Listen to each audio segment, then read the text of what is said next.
And just like that, the SIAC Talk Space is back. Man, I've missed everybody. I've missed talking to my co-host. I've missed talking SIAC football. I can smell football in the air. I see all the pictures from fall camp, and I'm just ready to jump right into this season. Now, listen, we have a wonderful show tonight. We have Kentucky State's new head coach and also their SID. We also have the um, co-executive director for the Boeing Red Tails Classic in the building tonight. So I mean, this is going to be a great show. I see my co-hosts are in. I'm gonna let them introduce themselves, and we're gonna jump right into business tonight. What's going on, everybody? Randall Barnes, founder of HBCU Pulse, host of HBCU Pulse Radio. And, starting this season, I am the associate editor for HBCU content at Clutch Point. So a lot of great stuff going on. Excited to be back talking SIAC. What's going on, everybody? Coach Thomas, Benedict College alumni, former player at Benedict College. Go SIAC. Yeah, how everybody doing? Damian Privet, SIAC football fan, one of the mega fans, support every school in the conference. Welcome.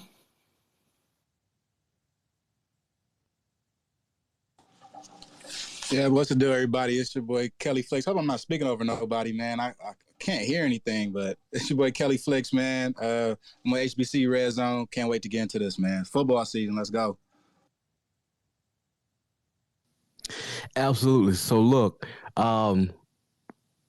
Coach Huggins has agreed to come on, and we want to be good stewards of his time. He has a few meetings they have. We're just so grateful to have him here. So we're gonna turn the floor over, introduce yourself, and just tell us about that bread different, Coach. Good evening, fellas. Man, first and foremost, I want to say, man, good evening to everybody on the show. I want to say good evening to everybody on the SIAC Talk. We're just blessed and thankful you guys even just give us the opportunity to shed light on our program, man. So first and foremost, thank you guys. So for us, man, bread different. It all starts with our values and what we are and what we're about. And so for us, it all starts about our mission, and our KSU football mission is not just about football with us. It's about everything off the field. And life is just more important for me and our program and our guys, more as important as football is as well. And so everything that we try to do, we want to foster a culture of developing high character individuals and leaders within the community, in the classroom, and on the playing field through our core values. So that's where it starts for us. And we'd like to live through our values and go forth through there, not just on the field, but off the field. So for us, it's a little different. I tell our guys, and I tell every kid when I recruit them, I say, hey, K-State's a little bit different.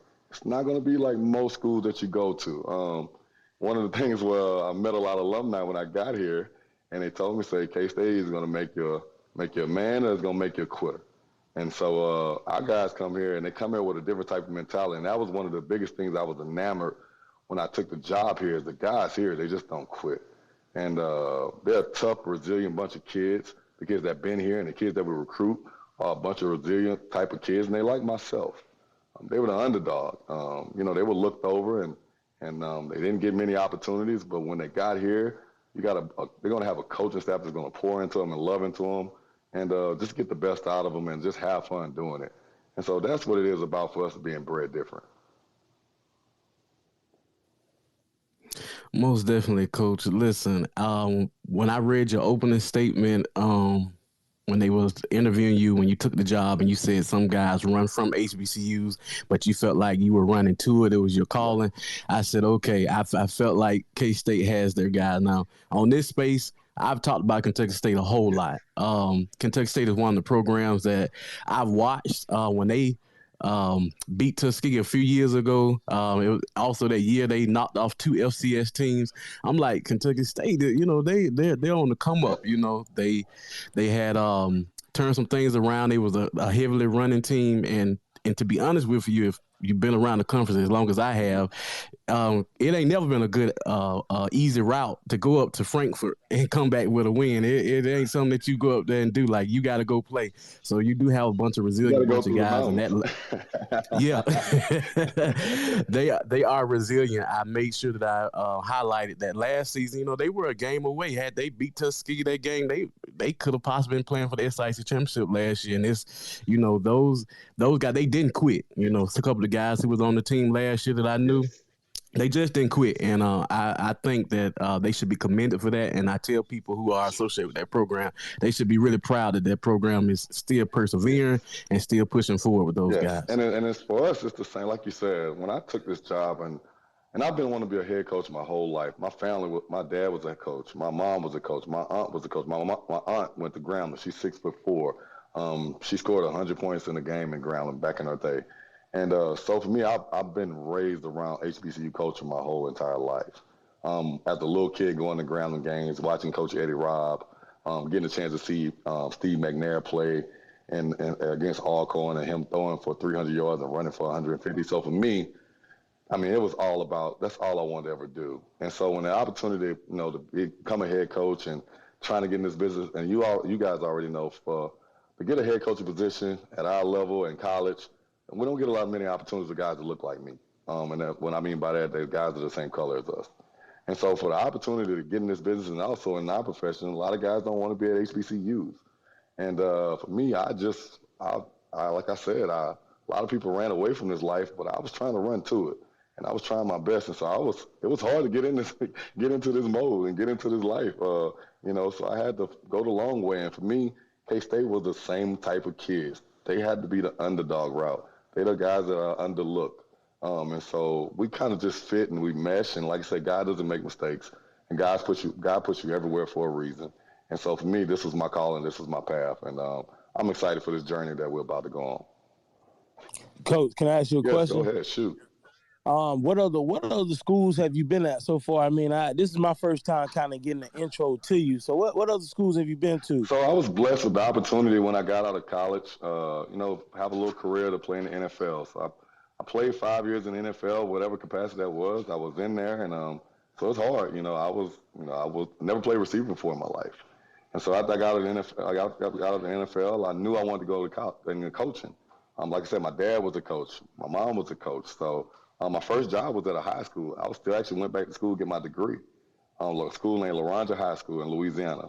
And then I was blessed with the opportunity. I reached out to my college head coach, Hal Mummy, who, again, you see how life kind of brings you back full circle. He used to be the head coach at University of Kentucky. And his son, Matt Mummy, who was also our coach at Southeast Louisiana, offered me an opportunity. He was the offensive coordinator there and said, Coach, I need someone to come coach my receivers. And I jumped at the bit. I got paid a $4,000 stipend for the year. But for me, it was just an opportunity to get into it. So if it's something you really want, you can't chase the money, just chase the dream. And so I went there and I got that dream. And so I kind of moved to Atlanta. I stayed there 6 years. It was some of the best 6 years of my life. And I ended up being the offensive coordinator there. And then I was blessed. And again, Matt Mummy, who was the offensive coordinator and then head coach at the time, met a guy named Archie Denson. And Archie Denson was the guy that kind of I got a lot of my motto from for who I am as a coach. And so he offered me the opportunity to be the offensive coordinator at Division I level at Charleston Southern University for 2 years. And we were really good there. And we were third in the conference that year. We were third in total offense that year. We did really well. And then COVID hit. And, you know, COVID was very, very tough for everybody. And so I left after COVID, and then I went into, I took a year off, and then I ended up coaching at a high school, Slaughter High School, some of the best year of my life. And I was blessed of the opportunity. My receiver coach in college ended up getting the head coaching job at McNeese State University, and he offered me a receiver job there. And for me, it was a chance to, another blessing in disguise. I finally got an opportunity to coach in my home state of Louisiana.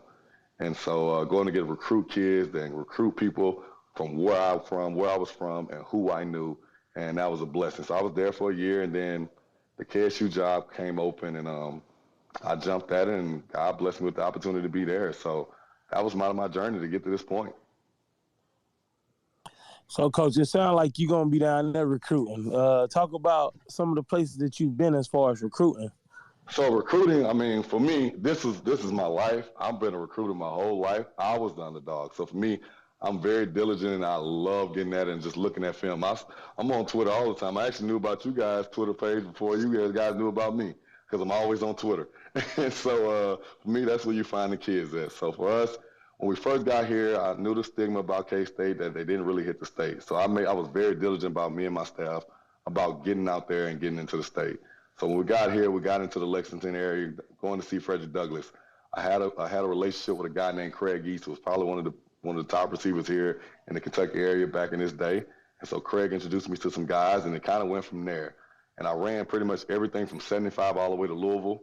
And then we was able, and I hit every school in Louisville. Then we able, in the summer, we did a camp in Bowling Green, at Bowling Green High School this summer. We had a good turnout. We also did a camp as well in our area. And so I got a chance to hit everything in the state of Kentucky. And then also just some of my background from different places I've coached. I used to be the recruiting coordinator at LaGrange College. So I got a chance and got into those places in Georgia, had some pipeline. And my thing was I always like to reach out to guys that I play with or guys that I play in the NFL with or people that I know. And so I knew I had a buddy of mine named Ashton Yabodi who was the DB coach at Purdue. So he introduced me to people in Michigan, Indiana, and Ohio because he played at Ohio State. And then I had another friend of mine that coached at another place, and he's from that area. So he connected me with people in Missouri and Tennessee and Alabama. And then in the South, I got ties in Texas. I got ties in Louisiana. I got ties in Florida. I got ties in all those places. So for me, it was just using those resources that I have to get out to a lot of places all over the South to get kids that we need. All right, Coach, that's a good thing, Coach. So, Coach, I'm going to ask you a question, and if I don't want for you to divulge too much information, but what type of offense and defense do y'all plan on running this year? Well, on defense, we're going to be attacking style defense. We're going to get out there. We're going to fly around. I would just say my defensive coordinator, who I brought me, again, blessing. I'm big on paying it forward. So my defensive coordinator was my head coach at LaGrange College. And when he got the head coaching job there, he blessed me with my opportunity the first time call plays. And so for me, when I had the opportunity to get this job here, I offered him the job to come over here with me as well. So he won 2 national championships at the Division II level at Valdosta State. So he's going to be a hybrid defense, and we're going to get after. It's going to be an attacking style defense. We're going to fly around. You're going to see a passionate group of guys. And then on offense, pretty much I got 2 running plays. I run on the field and off the field. Nah, I'm just playing. I'm just laughing with you guys. Ain't going to be no more of that. But for us, I'm just messing with you. I used to tell that to kids when I used to recruit them, and running backs used to look at me and they'd be like, yeah, Coach, I can't play for you. You don't run the ball enough.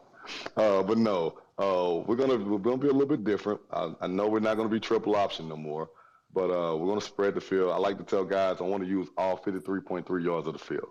And we're going to spread teams out horizontally and vertically and try to predicate matchups and things like that to get guys the ball in space.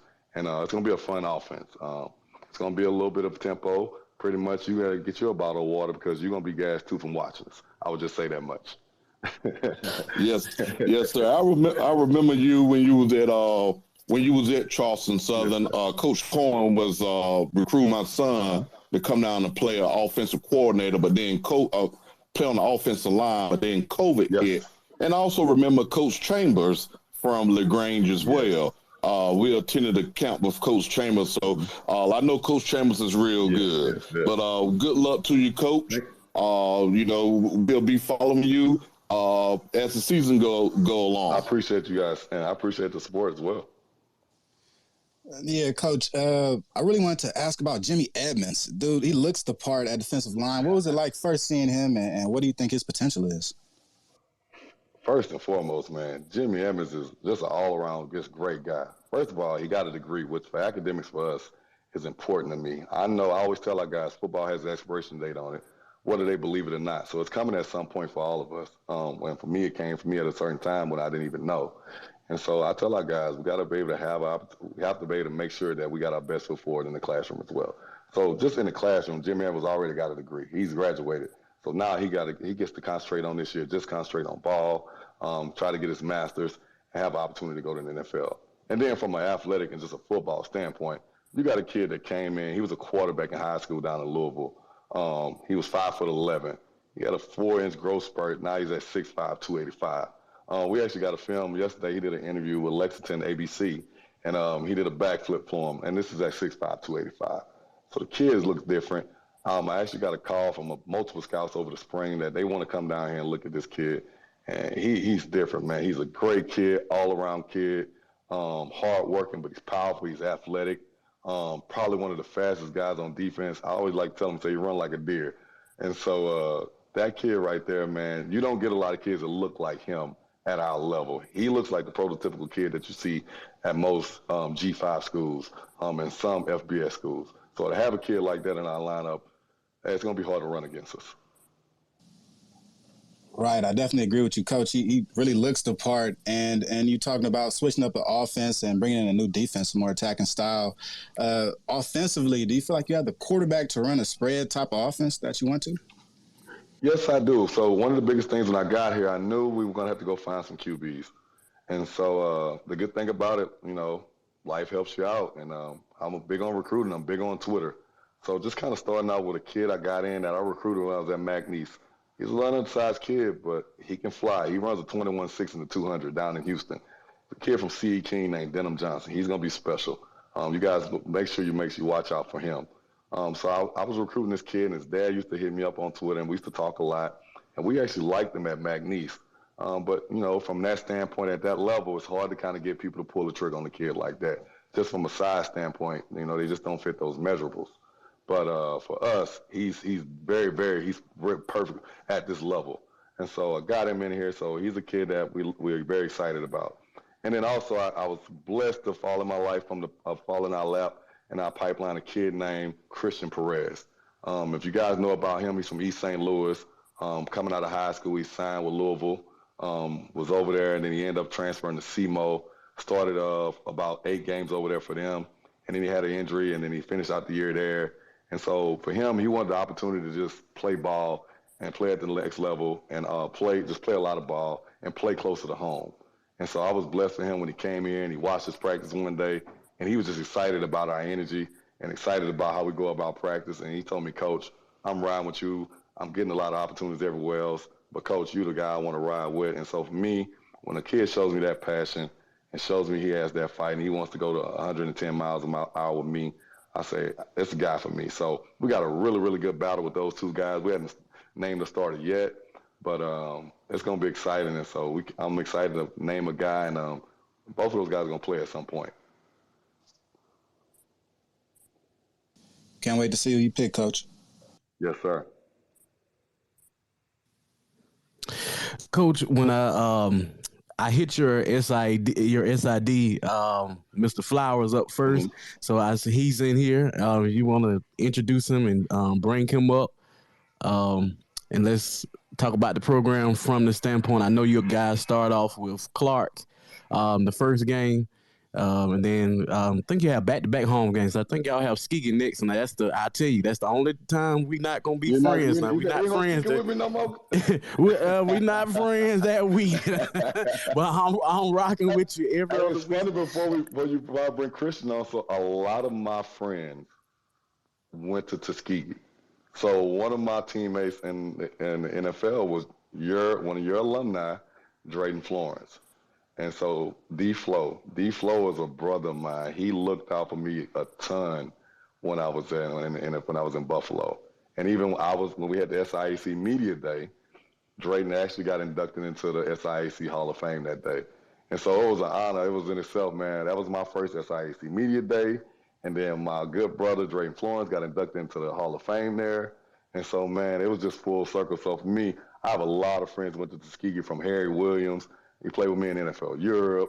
One of my good other teammates, Spencer Johnson, his wife actually graduated from Tuskegee. And they live in Houston now. So I have a ton of friends from Tuskegee. So they all also told me, say, hey, well, we supporting you, but we play Tuskegee that week, we ain't friends no more. So I told them I get it. Absolutely. But yes, want to introduce Christian Flowers. Christian, are you on? Yes, sir. What's going on, everybody? There you go, Christian. Appreciate you having us on the show tonight. So Christian Flowers is our sports information director. First and foremost, none of this would be possible without Christian, man. He's my right hand, and he gets me set up on interviews, and me and him has the same passion. It's just about shedding life, about faith, family, football, about our program and how we like to do things on an everyday basis. So kind of give the floor to Christian a little bit and kind of let him introduce himself as well. Yeah, so I'm the SID here at Kentucky State. I've been here for a little bit over 2.5 years now. This is my third football coach, and Coach Huggins has definitely made an impact on the team from the day that he walked in, from just changing the culture. You can see it at practice now where the guys aren't really – they may go at it a little bit, but it's all about motivating. One thing that really kind of caught my attention, quite frankly, is he doesn't do punishment. He does accountability, and he gets right there in with the guys and does it. So I think this year is really going to be exciting just from that standpoint alone, just from the fact that they've been helping with move-in since they've been here. And they've also been, practicing really hard. I've seen just a different style of Kentucky State football that I think we haven't seen here in a while. And I'm really excited to see what he does alongside his coaching staff and the guys that he has with his returners and newcomers as well.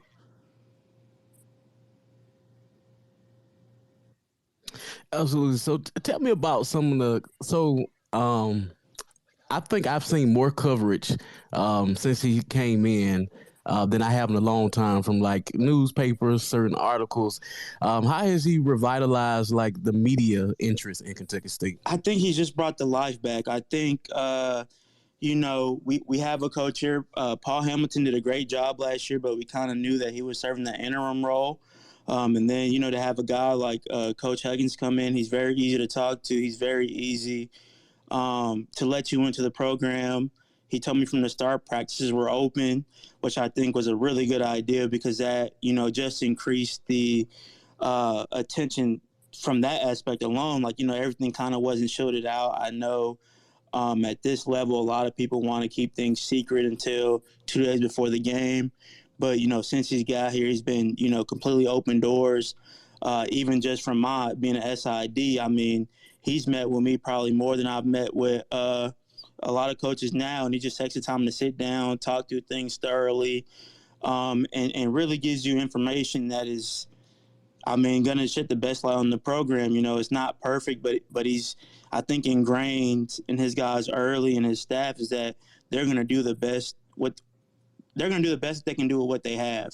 And I think that's a big thing that increases the media attention, the coverage, is just because that energy is there. So now you want to see it. When you get out there, you want to see what's going on. You want to be a part of it. So that's one thing that I think has been the biggest difference that I've noticed in getting the media out there and whatnot.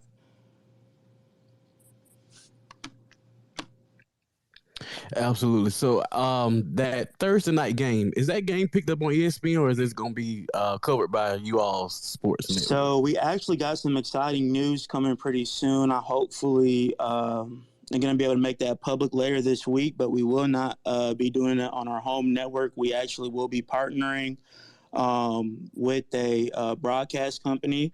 I will give a little sneak peek. They were at SIAC Media Day, and I think Coach Huggins has a video with them on their social media platform.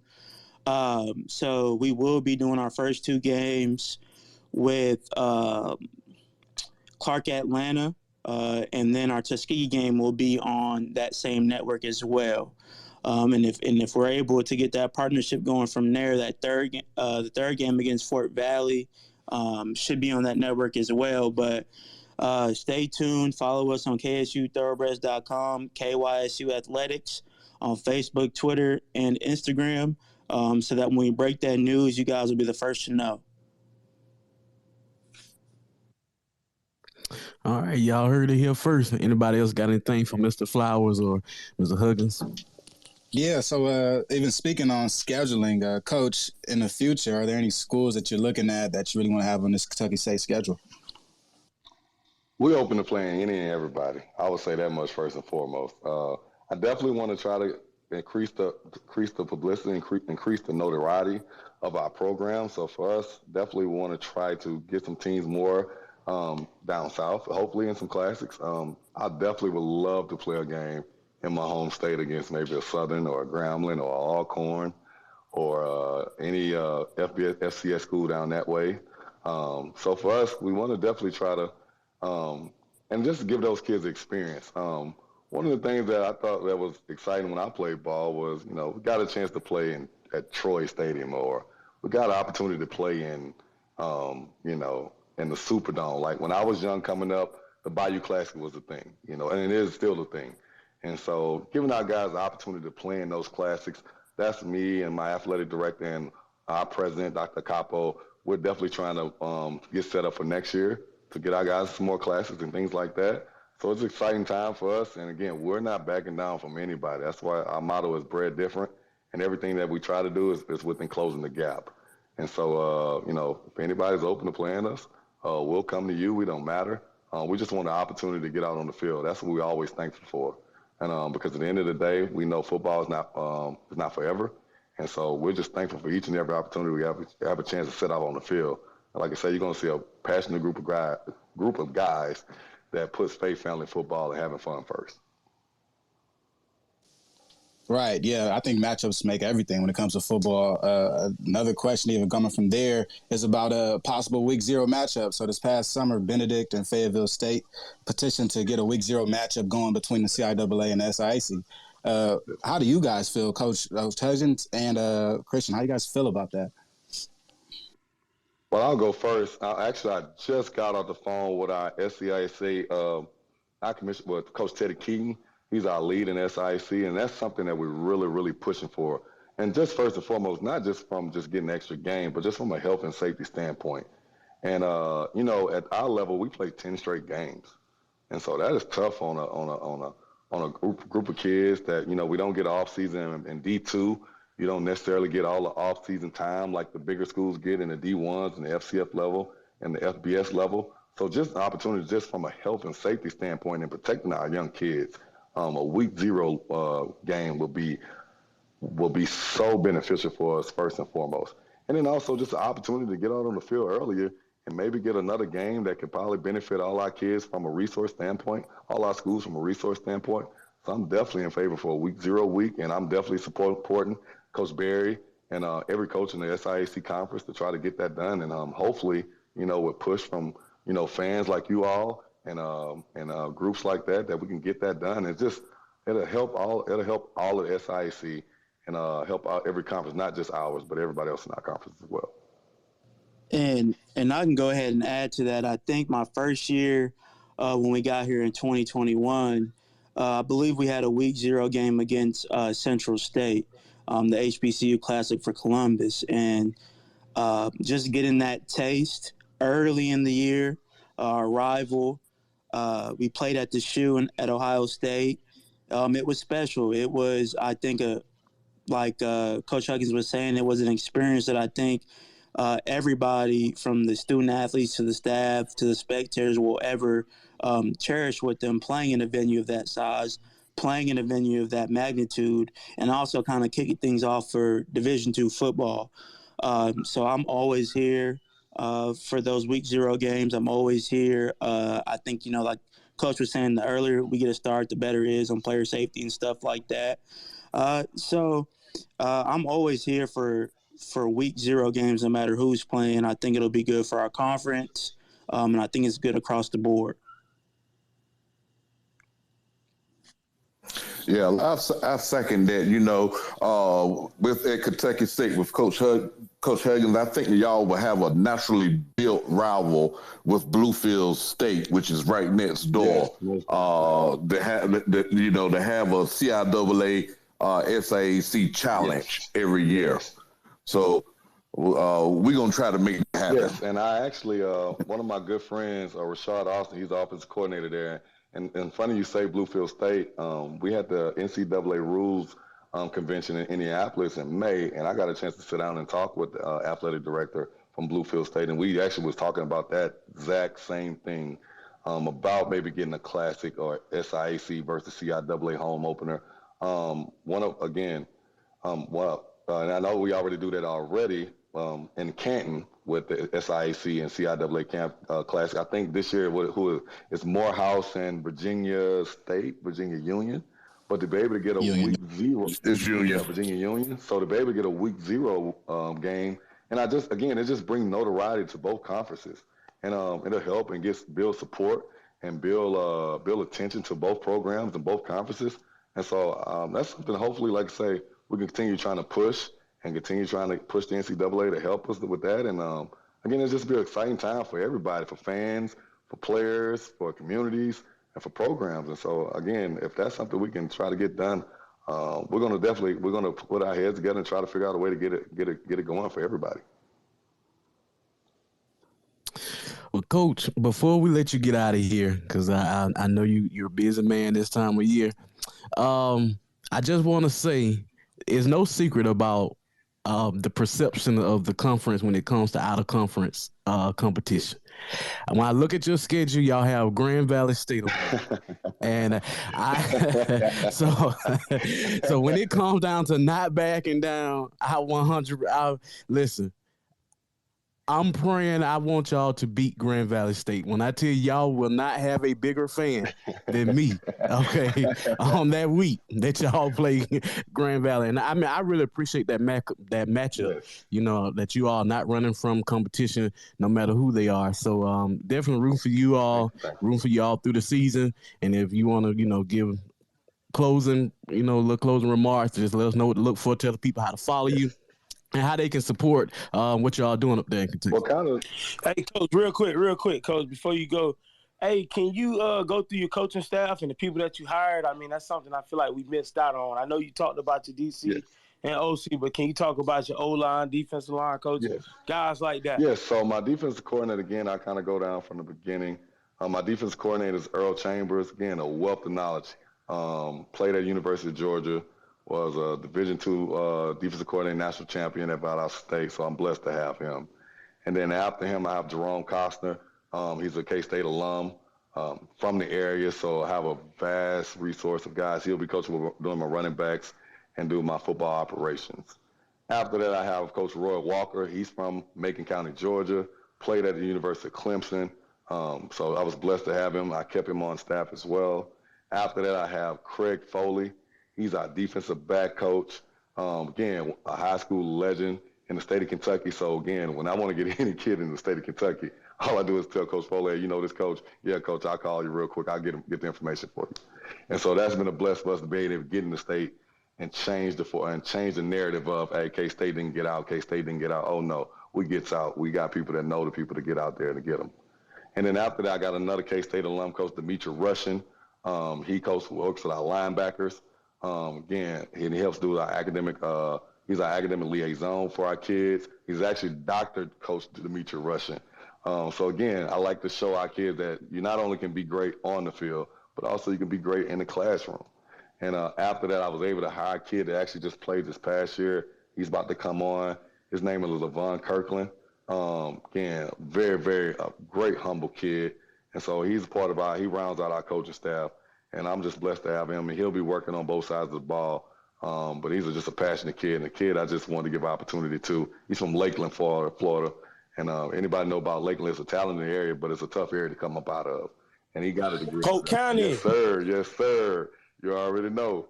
And so I was blessed to have him and get him here. And so that kind of rounds out our staff. And again, we just get out there, man. We just have fun. So we have a passion for coaching kids, man. And again, I always like to say it goes from faith, family, football, and having fun. And so we're just excited. And again, we appreciate all the support you guys have given us. No problem. Thank you, Coach, again for coming on. Good luck the rest of this season, except that second game. But, after the game, we come chop it up with me.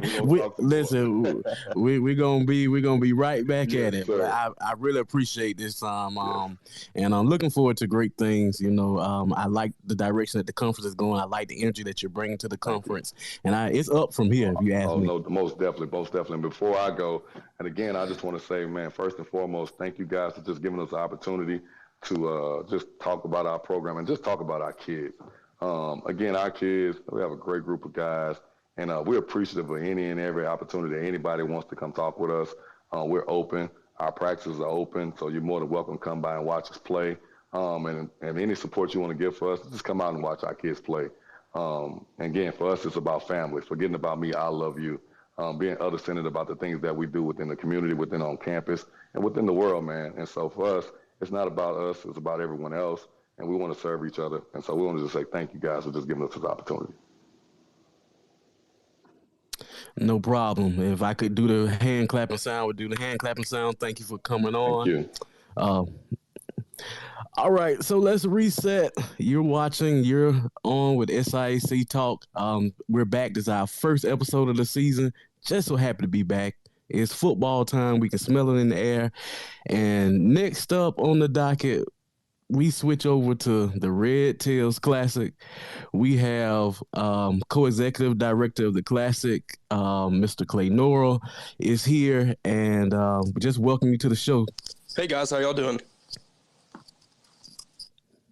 Doing good. How about you? Doing good. Glad to be here. I appreciate you guys having me on. No problem. So we're just gonna jump right in with the big question that we always get, and I know one of my co-hosts, Randall, he's also one of the editors for Clutch Points and also the founder of HBCU Pulse. We talk about this all the time. We're 2 games in. This is the third game of this series, and after the game, I'm always wondering, I wonder what were the TV numbers? What were the viewership numbers behind this game? Yeah. So, this game, like you said, this is the third year. This game is on televised nationally on ESPN. Okay, I think we were having some technical difficulties. Can you all hear me? Yep, I can. Okay. All right, let's see if we can get them back up. Sometimes I keep calling it Faces Forget, the name has changed. His name changes. X Faces. X. X Faces right here. X. We appreciate everybody who's taking time out to listen to us tonight. We're going to keep doing it until we get it right. Let's see. Now, hey, I want to say, D2, we getting it right. Elon not getting it right. That's the problem.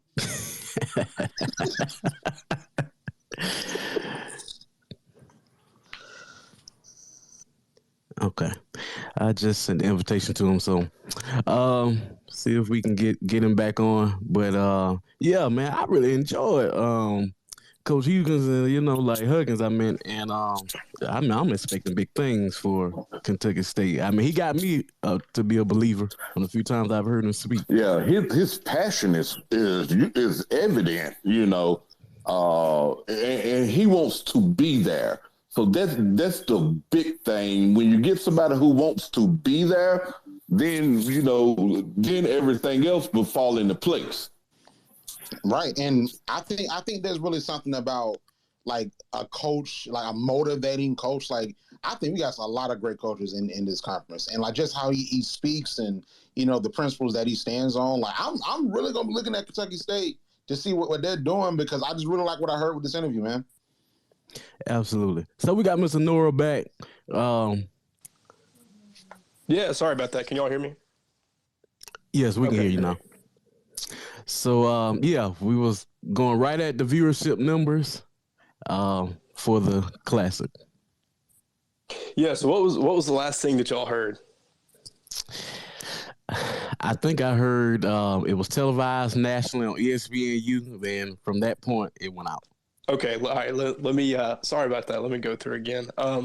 So I was saying that this is the third year. Of course, like you mentioned, we're televised nationally on ESPNU.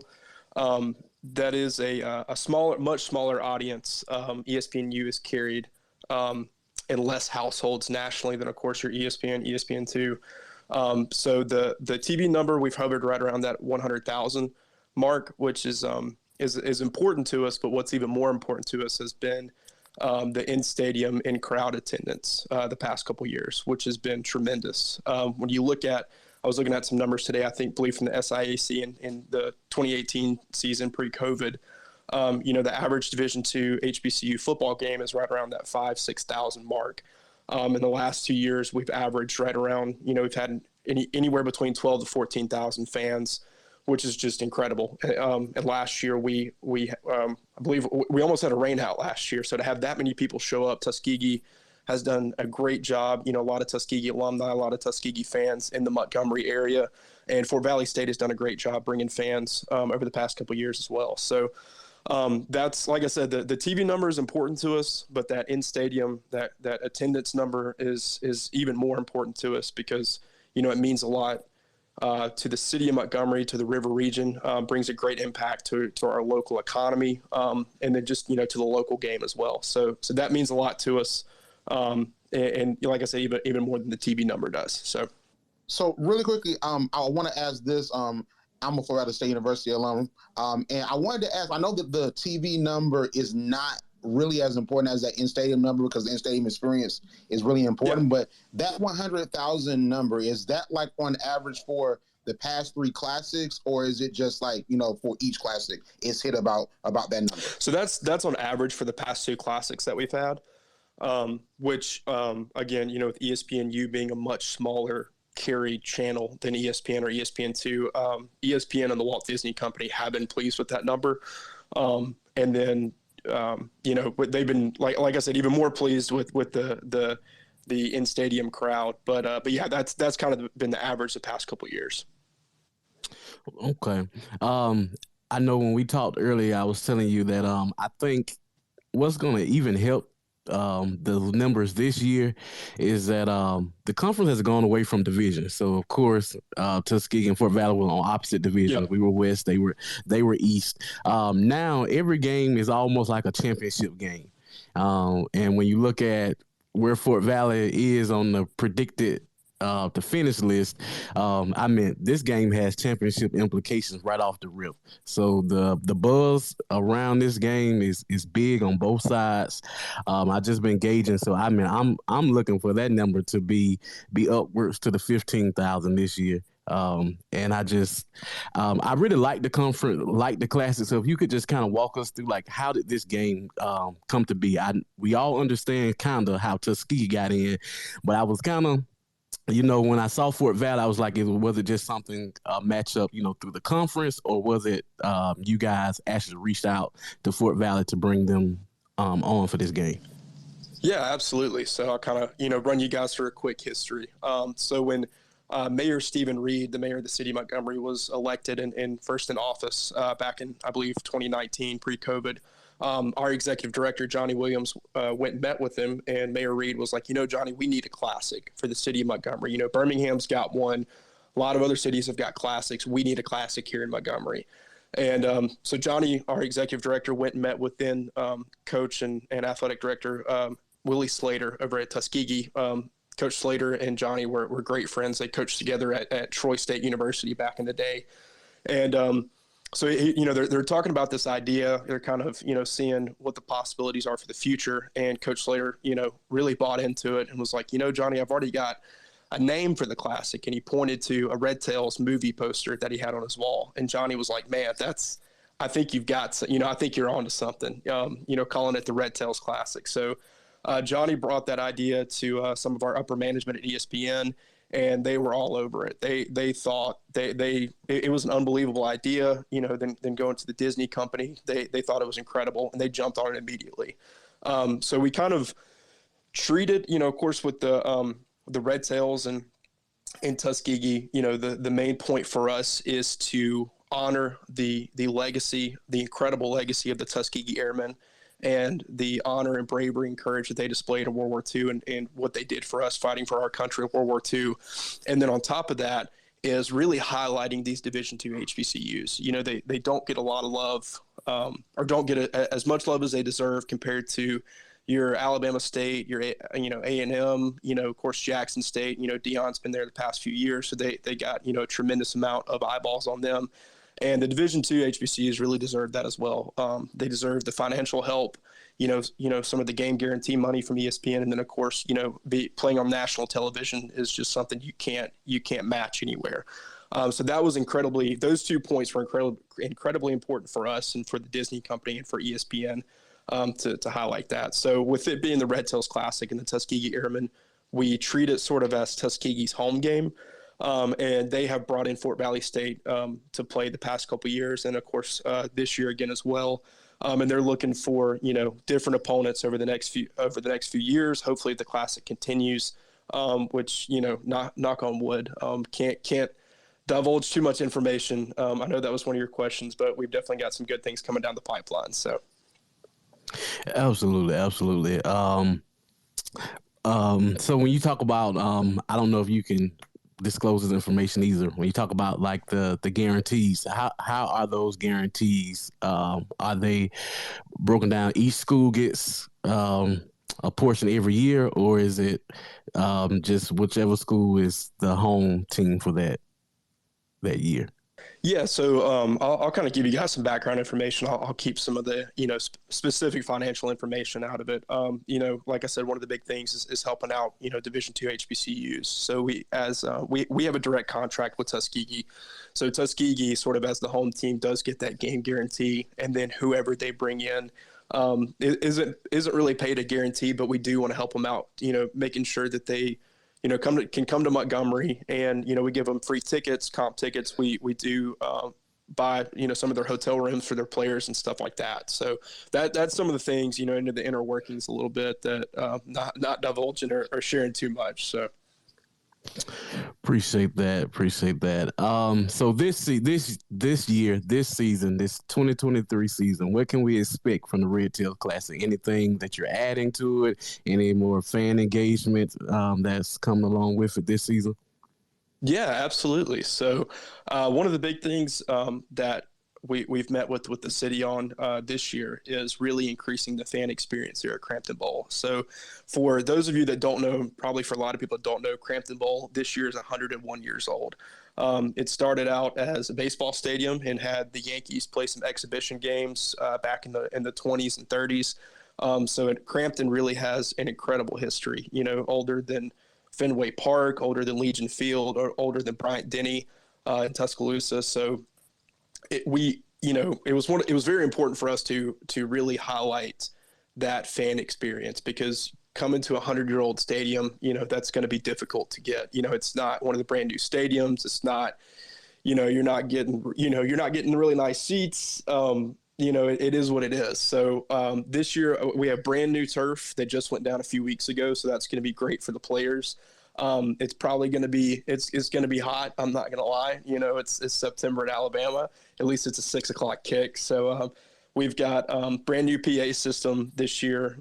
We've got brand new LED lights that haven't seen them yet, have been told that they are the flashing lights like Alabama and Georgia and some of these other schools have done. So we're really excited about that. One of the other things we're really excited about is we have, of course, it is the Boeing Red Tails Classic, and Boeing has been a great title sponsor. They've been a great partner to us, as well as the city of Montgomery and Montgomery County. But with Boeing being the title sponsor, we have the Boeing Fan Fest that starts 3 hours before, so 3:00 on Sunday afternoon, September 3rd. Boeing has a huge display there that we've called the Boeing Hangar, where they have some employee information. They have some Tuskegee Airmen history information. They have a new T-7A Red Hawk trainer that they have named for the Red Tails. That's one of the Air Force's new trainers that they'll have a display of there. We also have other sponsors that'll be in that space, like Alabama Public Health, Alabama Power. We'll have food and beverage. We'll have sort of one of those tailgate trailers where the guy has he's got 2 flat screen TVs in the back where people can actually hang out there and watch the game out there during the game. And that will be, we close the street off there in the north end zone, which is Madison Avenue, where you enter in between gate 5 and gate 7. So that Boeing Fan Fest area will be there in Madison Avenue. So that'll be an area that's open for the whole game. Again, food and drink. We'll have some food vendors there, and we'll have, of course, beer and Coke products, and they'll be able to watch the game from out there during the game. So yeah, that's an area we're really excited about. I really encourage people to show up early, get some free samples from Coke and Monster, and take a look at what Boeing and Alabama Power and Alabama Public Health has to offer in their displays. And like I said, that starts at 3 p.m. on game day. Do you guys, can I chime in real quick? Do you guys have a tailgating package for fans that want to come out and be a part of the experience? Yeah, absolutely. So, and let me first plug our social. We're just Red Tails Classic on Facebook and Twitter. So, check out both of those pages for, we've been doing Tuskegee Tuesdays and Fort Valley Fridays for check out different content and some background information. And then we're at redtailsclassic.com for all of our ticket packages and sponsorship packages and game information for everything from this year. We've got something new. You can buy parking passes digitally online. You can, of course, buy tickets online. Check out the stadium map. Check out stadium policies, different things like that. And there is, I believe it's Lot E that is tailgating beforehand. And then I think Lot C is our RV motorhome lot. I might be getting those two mixed up. So, but yeah, check out our website. Again, that's redtailsclassic.com for game information. And how early do you guys expect tailgaters to get there? Is it Friday nights, Thursday? Yeah, absolutely. So to talk a little bit too about what the city of Montgomery has going on that whole week. So Alabama State plays Southern on Saturday, and so the city has created sort of a Labor Day HBCU weekend where there's, if you have not already bought your hotel rooms, if you're coming to Montgomery for that weekend, you better look now. It is, a lot of hotel rooms are sold out. It's been a really, really big deal for the city the past couple of years. So they're doing, I believe it's an HBCU Afterglow concert series. Some of the names that I've heard thrown around for who they're bringing in for those concerts are some pretty big names. So that'll be, I think, taking place sort of the week leading up to both of those games on Thursday and Friday nights. I know last year we had a lot of people come in on Friday to go to both the Alabama State game and to come, of course, to do the Red Tails Classic on Sunday. Then we've got people coming in on Saturday and Sunday and for the whole weekend. So please, come in early, see everything that Montgomery has to offer from, the Equal Justice Initiative and the Legacy Museum to the Rosa Parks Museum. We've got a great food scene here in Montgomery. Downtown is great. Highly, highly recommend you guys coming in on Friday or Saturday to check out everything that Montgomery has to offer. Next question for you. Do you guys plan on having any entertainment as far as, artists or anything like that be a part of that weekend? Did he cut again? Yeah, I think he cut out again.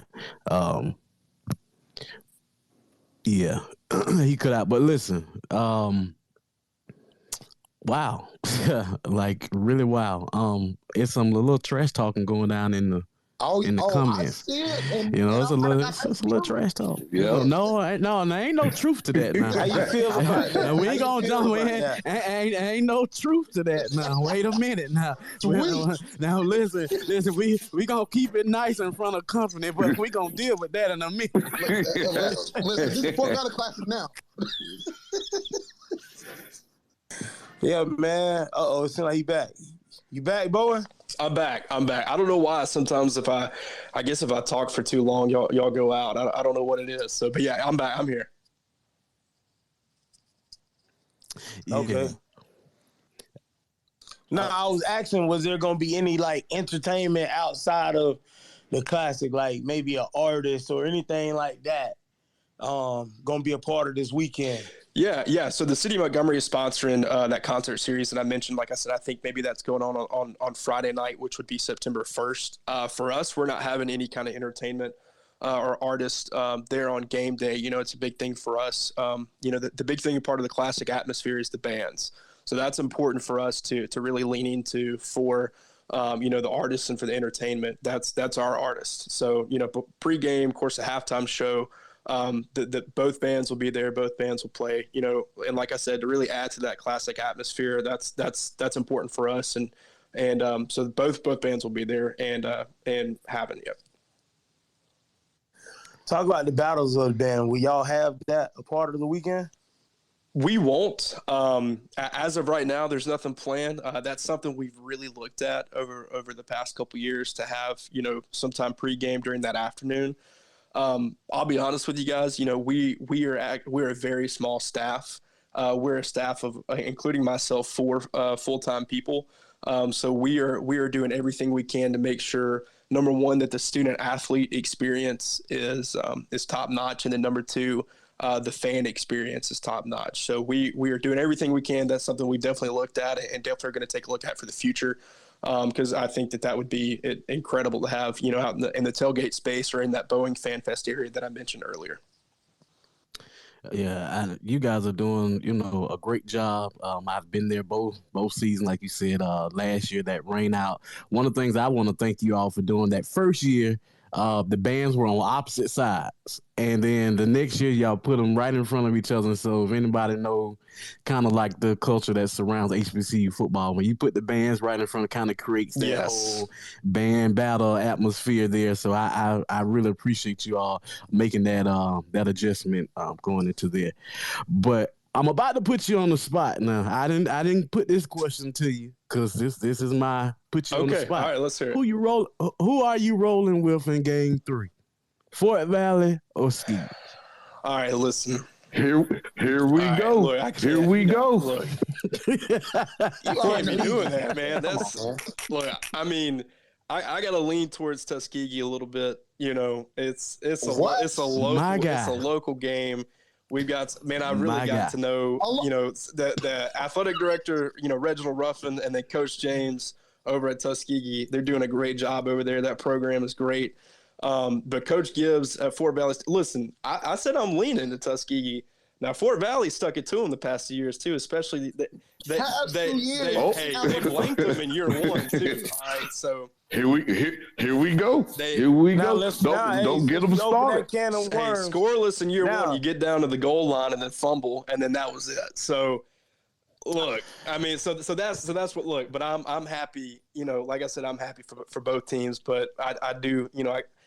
Hey, we got to make it interesting, right? I mean, you got to have. You make it interesting. So. I went to church today, and the pastor talked about sometimes it rains on the just and the unjust. And when you look back at our record against Fort Valley the last 30, 40 years, they get them 2 wins out of the last 15, 16 matchups. Hey, we'll get them that. But listen, it's over with now. My brother had their fun. It's over with. Back to the record. What year are we in? This is not 1998, okay? It's 2023. Like, this is a whole new millennium, man. See, you got them started. Boeing, Here we go. I'm gonna go ahead and ask the question that we had in the section. All right, if Fort Valley whoops Tuskegee again, will Tuskegee be brought back for a 4th year?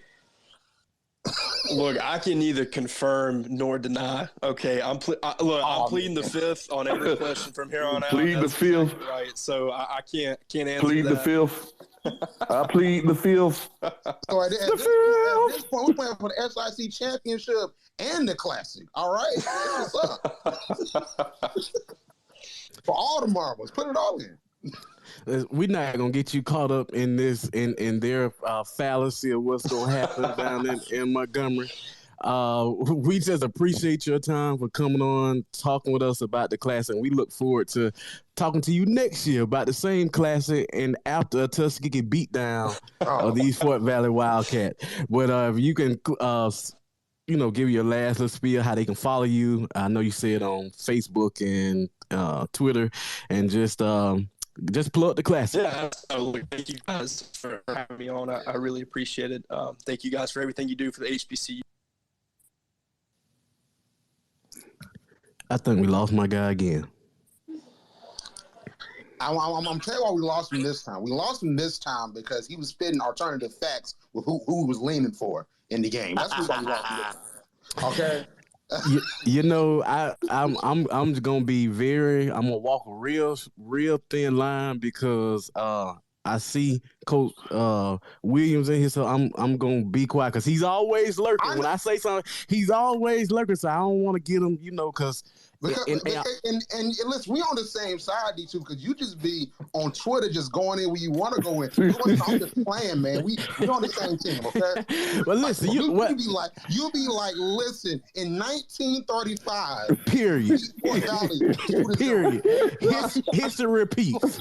History repeats itself. Hey, look. I don't even know why y'all even asked Mr. Bourne that question to get y'all both going. We can't be showing out in front of company. We can't be showing out in front of company. But you know what? That's a good segue. I'm glad that it did come up because I have 100% been, and Randall knows this, and I have felt like people have slighted Fort Valley. Yep. Since media day, all the polls that's put in Fort Valley, I'm like, I don't know what they're looking at. I don't know what they see. I don't know how we get here. And, I try to be I'm biased. Don't get me wrong. Of course I'm going to be biased with Tuskegee. But I 100% think that people, they playing in Fort Valley's face because there's. You heard what Coach Gibbs said. Coach Gibbs said, thank you for all the motivation that we need. Right. but like just looking at it, like I look at it objectively. I didn't like the rankings, but just because I sometimes I really try my best to put off the hey, I'm a Fort Valley alum hat, and I really think it was reputation. I mean, we had a great season, but you look at who was number 2. Like Albany State was number 2, and even though Benedict beat Albany State, then we beat Albany State for the first time in 4 seasons. So I really think that it was more so, hey, this is what we think based on the information that we have from last year, plus what the past few seasons have been. And then I think a lot of folks really were like, hey, they lost Emmanuel Woods to the NFL. He's in the NFL now. So how's the offense going to run? But they got to understand that at the same time, they also voted for Kelvin Durham to be the offensive player of the year. So it's like a catch-22. In Fort Valley, we have to show and prove. Somebody didn't watch no film. I'm saying somebody didn't watch no film. Yeah, and it's preseason. That's why it's called preseason poll. You get your talking heads out here who really don't take a deep dive into these teams. Like Fort Valley got a lot coming back. Right.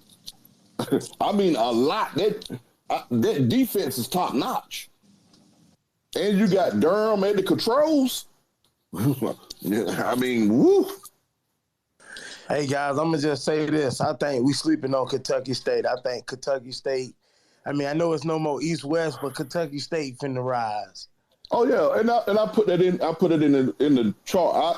I think they got the perfect guy for the job, and he wants to be there. And when you have somebody who wants to be there, who don't want to look at it as a stepping stone, who wants to build, that's all you need.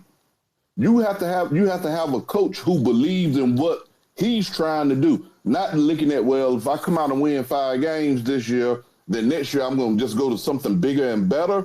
No, I think he's going to be there for a while, and I think Kentucky State's going to be a force for the years to come. Yeah, just looking at Kentucky State, one of the areas, and I didn't get this question to him just for the sake of time, was about his offensive line transition. Y'all know that's my biggest sticking point because that is my biggest point of the entire conference, that if offensive line play doesn't get better across the board, okay, that's what I want to see. That's the only thing I'm looking at because I feel like we have skill positions, we have quarterbacks. I am really big on what will our offensive lines look like as a conference. So for them, getting those guys in from that, those running schemes they were running, that triple option, to being able to pass, pass protect, pass blocking, that's going to be something big for them. So I'm looking forward to seeing them Thursday. That's gonna tell me a lot. See, how hard of a transition is gonna be because they're gonna have some growing pains, which is one of the things that I say about with Albany State, and I make the comparison. We've seen it. We saw it with Savannah State trying to switch from being this run heavy offense to, trying to be a little bit more balanced, probably a little bit more pass heavier at Savannah State. But just that transition, it's not as easy, but you do have the transfer portal. And one thing I like about Coach Huggins and just like Coach Wilcher at Morehouse, They talk about we will go get guys from anywhere. You know, he talked about Louisiana, Georgia, Alabama, Florida, Texas, Texas, Kentucky, you know, Wisconsin, Illinois. You know, that's the whole thing. There's so many players. There's so many players out there. And now, you know, you basically got in the Midwest, we basically got 2 HBCUs. We got Central State. Well, we got more than that, but who plays football? We got Central State and we got Kentucky State. If they can tap into those recruiting grounds, they're gonna be okay. They're gonna be okay. I like when he talked about how, you know, he made his rounds around Kentucky, because again, I think that's a big key for any program. You know, if you Fort Valley jumping on the Georgias, you know, if you Edward Waters jumping on the Floridas heavy, but I think that's going to be a huge component, and also getting people in the stands up there in Kentucky State. Yes, that's a big thing. You know, you recruit local kids, families come to the games. Right. You know, so that's a big thing, and them making the inroads in the state, yeah. But I want to say this, and I hate to shift the conversation, but I want to say this. I think it's interesting in, you know, the conversation about the Boeing's Red Toast Classic. I've been hearing a lot that viewership isn't really the biggest priority when it comes to like the analysis of success. And it really just has me thinking, because, you know, in a lot of spaces within, you know, the HBCU sector, we talk a lot about the value of HBCU sports and media rights and these different things. But like, I'm just confused, like, where, like, is that important anymore? Should we just be looking at digital numbers and attendance numbers? Like, is viewership even important anymore? I think, Ronald, for Division I, I think that the viewership, the TV numbers is the biggest thing. But for Division II, you know, it's about putting butts in the seats. If you can get 25,000 people in the seats and you can get 100,000 watching, I think that's a great thing. You know, Morehouse played Howard last year. They had 30,000 people in the stands. Right. But the game was on CNBC. Yeah. Let's just say that this game, you got 30,000 people in the stands, but this game is played on ESPNU, where people go and look for college football. Nobody goes to look for college football on CNBC. Right. And it was on Peacock too, but the streaming situation gets real interesting if you look at it. It gets real interesting. Yeah.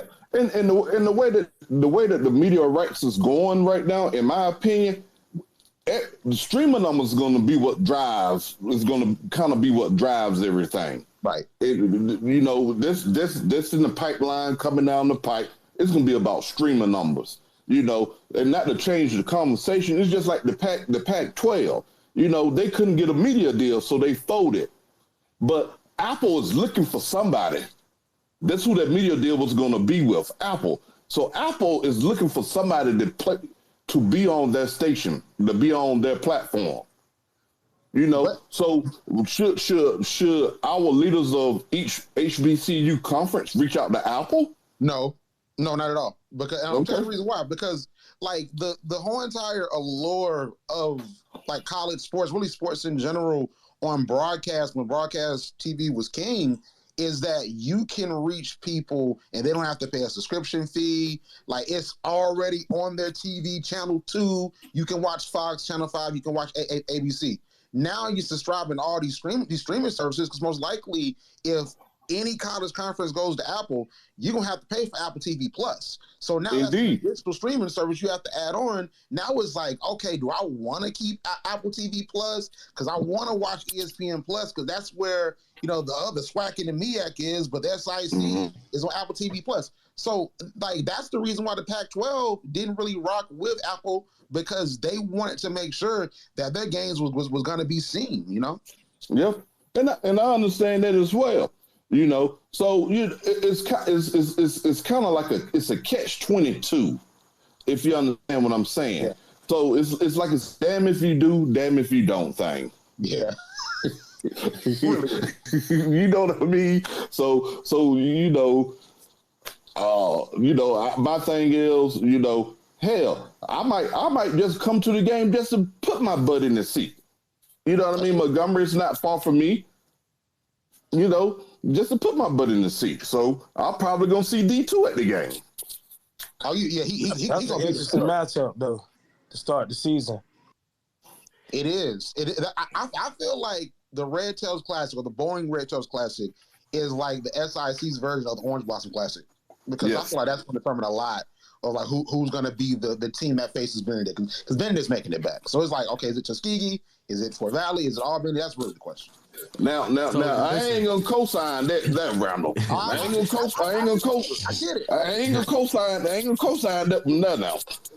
Okay, still got to play ball, man. Yeah, you still got to play ball, and Benedict first game is gonna tell us a lot. Yeah, it is. It's going to. They play in Shaw, and it's going to tell. Coach Jones is going to have his guys ready to play, so it's going to tell us a lot. Right, you got to think they lost their starting quarterback. Yeah, and the offensive line graduated some guys. So again, I know that I seen a defensive line coach from Benedict. He was tweeting out he looking for a fourth-year senior, you know, trying to get a transfer portal guy. So again, it is some holes up there in Columbia, South Carolina. Wait, I got a question. I got a question, Coach Thomas. So how long ago was that? This might have been last week. Last week, okay. Oh my God. I think it might be Tuskegee in Fort Valley in SIC championship. Wait a minute. Well, it's kind of like D2 said. Now Tuskegee chose the Nettles as the quarterback after Williams started the last 8 games of the year. True. So it's gonna be a little bit of up and down for them as well. There's only basically 2 programs that's going to have, well, 3 programs that's going to bring back quarterbacks who had decent years from last year who is still a starter. Fort Valley, Savannah, because Adams is back, and then everybody else is kind of a toss up. That's true, and Adams is really good. Like seeing him in that the Macon Classic, you know, against Fort Valley, and they were able to pull off that win and mess up our playoff hopes. Like I went back and watched because it's a video of the first half because one of the local videographers in Macon went and filmed some of the game, and he is quick. Like he had like a run, like a 50-60 yard run to the end zone on like a draw play. And he is quick, so I think he's going to be a problem for sure. He is very, very quick. He struggles throwing the ball short to intermediate, but he got a great deep ball. Yeah, but he struggles throwing the ball short to intermediate. But hey, so you looking at it like that?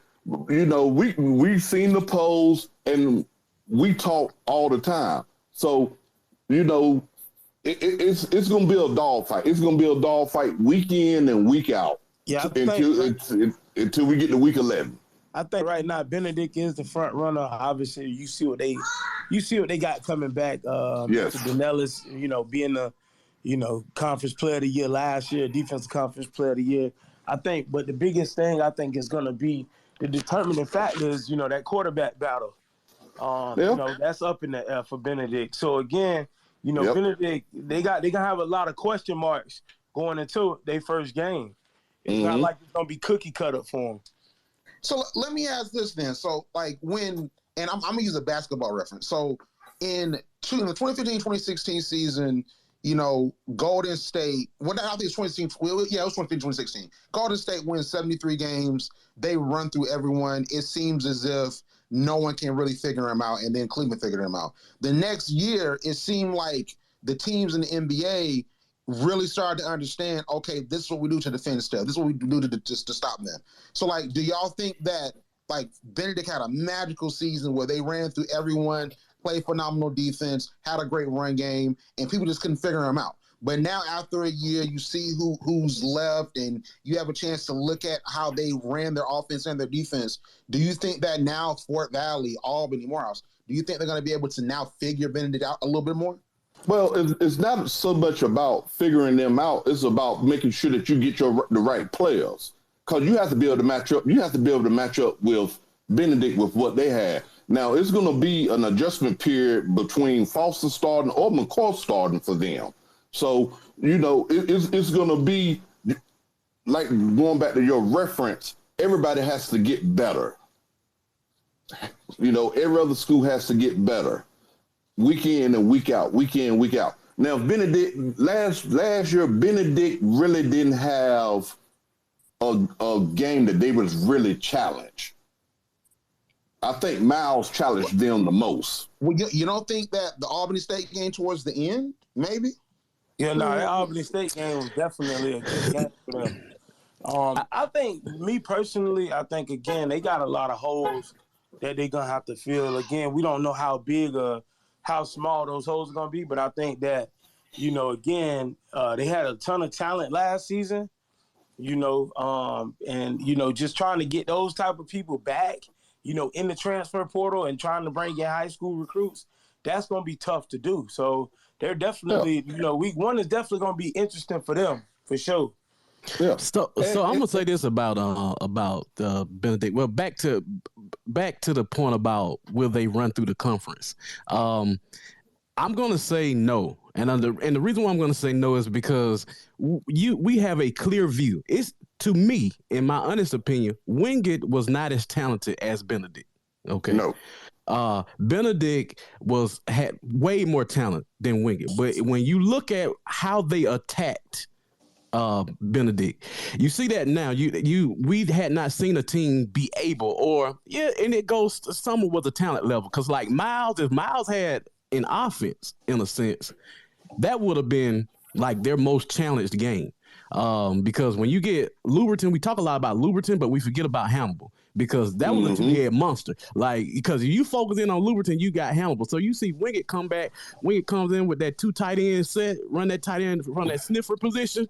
And it gave them problems. They were able to figure out how to run the ball. Now, I don't know if offensive coordinators are watching film, but if they watch film, you got a new way to attack. So you're going to see teams attack them differently. Now, once again, it goes back to the offensive line play, because Benedict's dominance started on that defensive line. They were able to just wreak havoc on everybody. They were back there. They just destroyed it. But, now there's enough film out there, and then the question at running back, and they don't have that offensive line that they had last year. We can say that, I know we talk about Coach Berry being a great offensive line coach. He has that culture. It's still, with that offensive line, that concept, that fist that they had last year, you get good offensive lines like that. Okay, you got one this year. Next year, you're going to have to see how they communicate. I think they have two games that's going to be really interesting. They have Shaw, which is not Elizabeth City, that they played last year, first game. Shaw is not Elizabeth City. So we're going to learn a lot about Benedict that first game. Do I think they beat Shaw? Yes. Do I want them to beat Shaw? Yeah. Now, I'm going to go out on a limb, and it's recorded. Y'all can hold me this. If I had to eat crow, I'm going to eat crow. I think their problem's going to come in when they have to take that long little journey down to Jacksonville, Florida. Second game of the year. I really think that's going to, Edward Waters is hard to beat at home. They are hard to beat. And they got speed upon speed upon speed upon speed. Listen, as a Benedict alum and as a fan of Benedict, again, seeing a defensive line coach tweet out, we're looking for a JUCO transfer, defensive lineman, 6 days ago, into the preseason is very concerning. That's very, very concerning. Here's the thing with that. Have somebody got hurt? That's the thing with that. Have somebody got hurt? Is somebody injured who's going to be out for the year? And we just don't know yet. Because hold on. Go ahead. You finish your statement, then I want to bring somebody up. Because I know they brought in a 4-year starter, a two-time All-CIAA defensive lineman in the spring. So did somebody get hurt during camp? Hurt, transfer portal. Something. To go into that. So we're going to come back to that. I got a special guest in here. This is my Tuskegee fam. This is Mr. Frank Lee of the Golden Sports Network. He's famed Tuskegee alum. Actually, I just saw him at church, and I didn't get a chance to speak to you before my left service. I was running to get to another one, but we have Mr. Lee. He's also the emergency management director of Macon County, and I'm just happy to have him up here. I invited him to talk about the Golden Sport Network and to talk about the Red Tails Classic. We had a few technical difficulties, but I'm glad he's here. Mr. Lee, how are you doing today? Well, Kendrick, I'm glad to be here, and I did see you at church this morning. Didn't get a chance to speak to you, but I'm delighted to be here. I guess I was a little technically challenged to get on early, and I got my passwords mixed up, but I'm on now, and glad to be with you. No problem. I was glad to have you on. So, I mean, football season is here, Mr. Lee. It seems like we waited all year long to get back to here, and we ready for some Tuskegee football.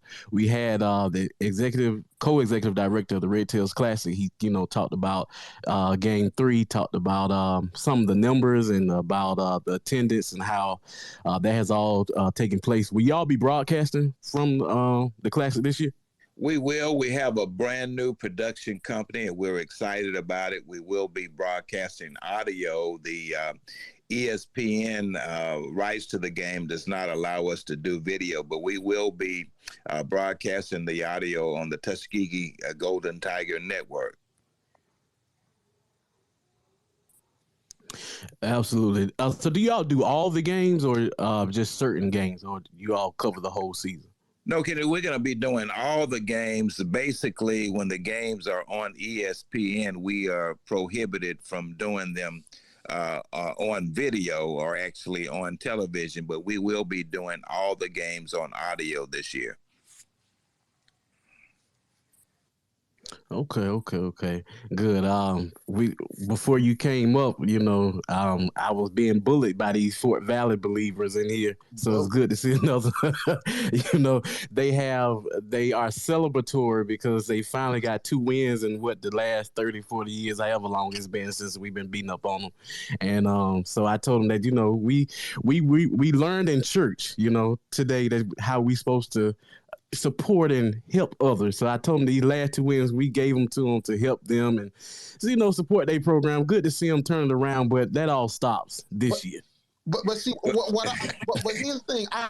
What I learned in elementary school is that 23 is a whole different plane than 98 and 2018. And, so I'm focused on the future. I'm pretty sure some pastor somewhere talked about the future, living in the now. So I'm living in the now, and the last 2 years have been wins, NFL players getting touchdowns, highlight play. That's what I'm focused on. Well, I have seen a lot of Tuskegee Fort Valley games over the years, and I have some good friends of mine that have gone to Fort Valley. I'm not going to be braggadocious this year, but I can tell you, I think that Coach Aaron James and the Golden Tigers will be ready for the Wildcats on the 3rd of September. That's good enough for me, Mr. Lee. That's good enough for me. But if you plug how people can watch y'all, do y'all have a Facebook page, where people can, plug in, keep up with the happenings on the Golden Tiger Network? Yeah, you will be able to go on YouTube and on Facebook to actually hear the games, and then once the games are prohibited to be, once we're able to show video, you'll be able to see the video and hear the audio when we're not on ESPN, and I'll have more information that I can pass it on to you to give you some more precise ways of picking up the mighty Golden Tigers in the 2023 football season. Absolutely. I appreciate you, taking time to come and talk with us. I learned a lot from you. And they were saying with Tuskegee, I've watched you for years, listened to you. So, just glad to have you on. Glad you took time to come out and talk to us on this Twitter Space today. Well, I appreciate you, and I can appreciate, Kendrick, all the good history that you've been able to provide us. And I thought I knew a lot of Golden Tiger history, but I think I'm going to have to give you the crown. No, we're still learning. We're in the process of learning. I learned something new. I make it my business when I started this particular page that I wanted to just dig. And when I get spare time, I dig on all the schools. And sometimes I find, little nuggets, and when I find them out, I pass them on. So, but I definitely got my inspiration from you. Well, I certainly appreciate that, and I just want to apologize for getting on late. I will be listening more frequently this year, and thank you for reminding me, and thank you for the invitation, and want to just say hello to everyone. And we look forward to a very successful and a very exciting Tuskegee University Golden Tiger football season this year. Absolutely. Love it. Hey, but D2, I want to say this. So I got some history to bring up, okay? I have some history to bring up because a few weeks ago, I was just perusing YouTube, right? And I was just ready for the football season, so I'm trying to find some Division II HBCU games. So I typed in Tuskegee football because I'm like, man, I want to see Tuskegee football. And I actually found out that Coach James had posted a video from when he was quarterback at Tuskegee when you all played Fort Valley. And I just want to say that you look at some of these numbers and the box scores. I just want to say that Fort Valley didn't just get beat back in the Kent Schofield years. It was competitive. I see 99, 31, 28. We won that game, Fort Valley. And then in 2000, 38-35, Tuskegee won. So it wasn't like it was just like a blowout every time. It was a fight. It was anybody's game. I'm just saying. I'll say this. Back when I was little, running up around the program, especially after A&M left, I always talk about the big three in the conference. There was Tuskegee, Albany State, and Fort Valley. Everybody else kind of fell wherever they fell. Honestly, but those were your games, like your Fort Valley, your Albany State, and your Tuskegee, because they were there. I vividly remember.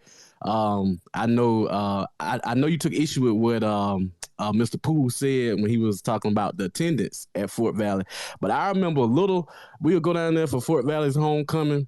And as soon as you pass the railroad tracks, it would be people they would be there. Like when you get over the railroad tracks, it would just be people over. And I remember one of the stadiums they had, I think it was probably a multi-purpose stadium. I think they played baseball there.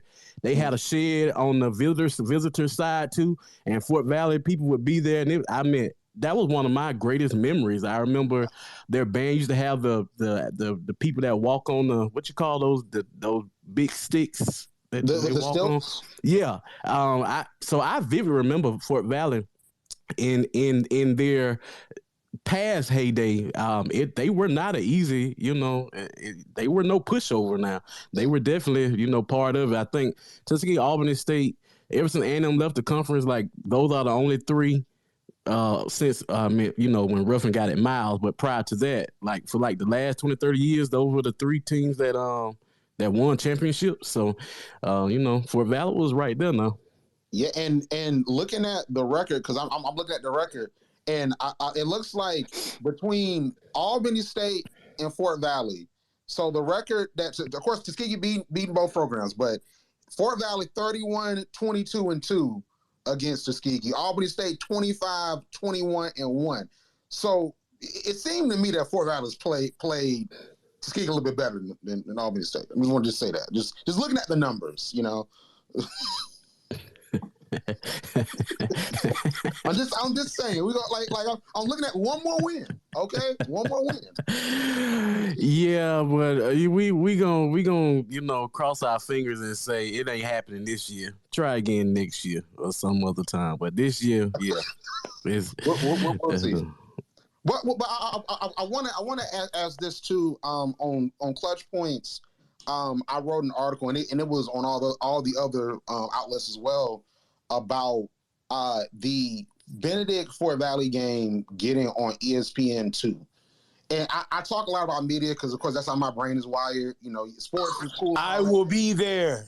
Yeah, but I want to ask, like, is that it? Like, because we're talking about, like, attendance is more important, it seems, in Division II, and it seems like SIC CIAA really has been doing that well these past few years.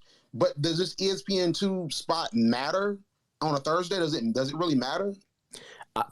So I'm gonna say that I'm gonna jump right in and say I don't like it. Okay, and I'm gonna tell you why I don't like it.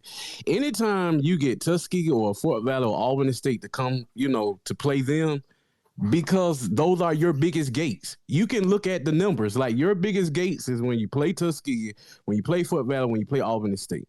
Those going to be most schools' biggest gates. So when you start talking about moving the game to a Thursday, maybe if you playing Lane or somebody, you can move that game to a Thursday. But Benedict and Fort Valley, with all the implications that game will probably have, I just don't know about moving that game to a Thursday night. I'm just not a fan of it. That's just my personal take on that. I mean, Randall, it kind of feel like what Odu was saying from Boeing, where it was like, what is TV ratings based on? Compared to how many people are actually coming to the games. Like, isn't it more important to have more people at the games? And it kind of seemed like it was for him, to the point where the 100,000, getting 100,000 people to watch over the past 2 years of Red Tail Classic was a good idea, but he was still talking about the gate. So I think it kind of goes back to D2's point. Yeah. But that's the thing that's always confounded me, because that's the conversation of back in the day. Well, BET, we're going to show the tape delay of the game because we don't want to mess up attendance. But it's like, everybody can't come to the game, and then you want to build a large audience. You want you want people to see like Benedict and Fort Valley. That might convince an athlete. You know what? I want to go play for Benedict. I like Coach Barry's style. I want to go play for Fort Valley. I look at the history. One Hall of Famer that went to Fort Valley. You know what I'm saying? So I just feel like media and that access to the games has been shunned for so much, because it's like, we get a bigger bag from people coming in and getting tickets and buying concessions. But it's like, you have to have a balanced attack to really grow the sport and grow the league and help out the programs, Can I speak on that real quick? I think that the reason why I'm not a fan of it being on the Thursday night, because again, you also have to compete with the NFL having a game. Exactly. Like, you also have to take into consideration that you have JV football games. You can have some on Thursday night. So I feel like, again, the audience that we could have, we could miss. Now, on the flip side of that, having it on a Saturday, you still gonna have to compete with the Division One. So actually having it on a Thursday night does give people other options to view. But and to that point though, what Randall was making. I'm also not a fan of, because when you move Thursday night, I know you said a balanced attack. However, the balanced attack with us is because we have something unique at HBCUs. We also have the culture that comes along with our games. Normally, when the game's on a Thursday night, our bands will not travel. That's going to be implication, because Fort Valley and Benedict are two of our better bands in the conference, and so everything with the national band championship now, I think that kind of throws a few things in there for that. And also, when you talk about on TV, you take the Tuskegee Miles game last year, even though it was homecoming, that was on ESPN. You see it, you see the crowd there. That's what you want to display.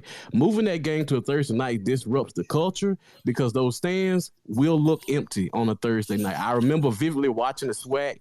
It would be like some pretty good matchup games. Like, I remember watching Alabama State and Alcorn on a Thursday night on ESPN. I'm like, wait, why is this? It's not a good representation, because the camera is pointing from Alcorn side. It's not like it's pointing from the visitor side to Alcorn to see them there, because how many people is making a trip to Mississippi from Alabama State to see that game on a Thursday night?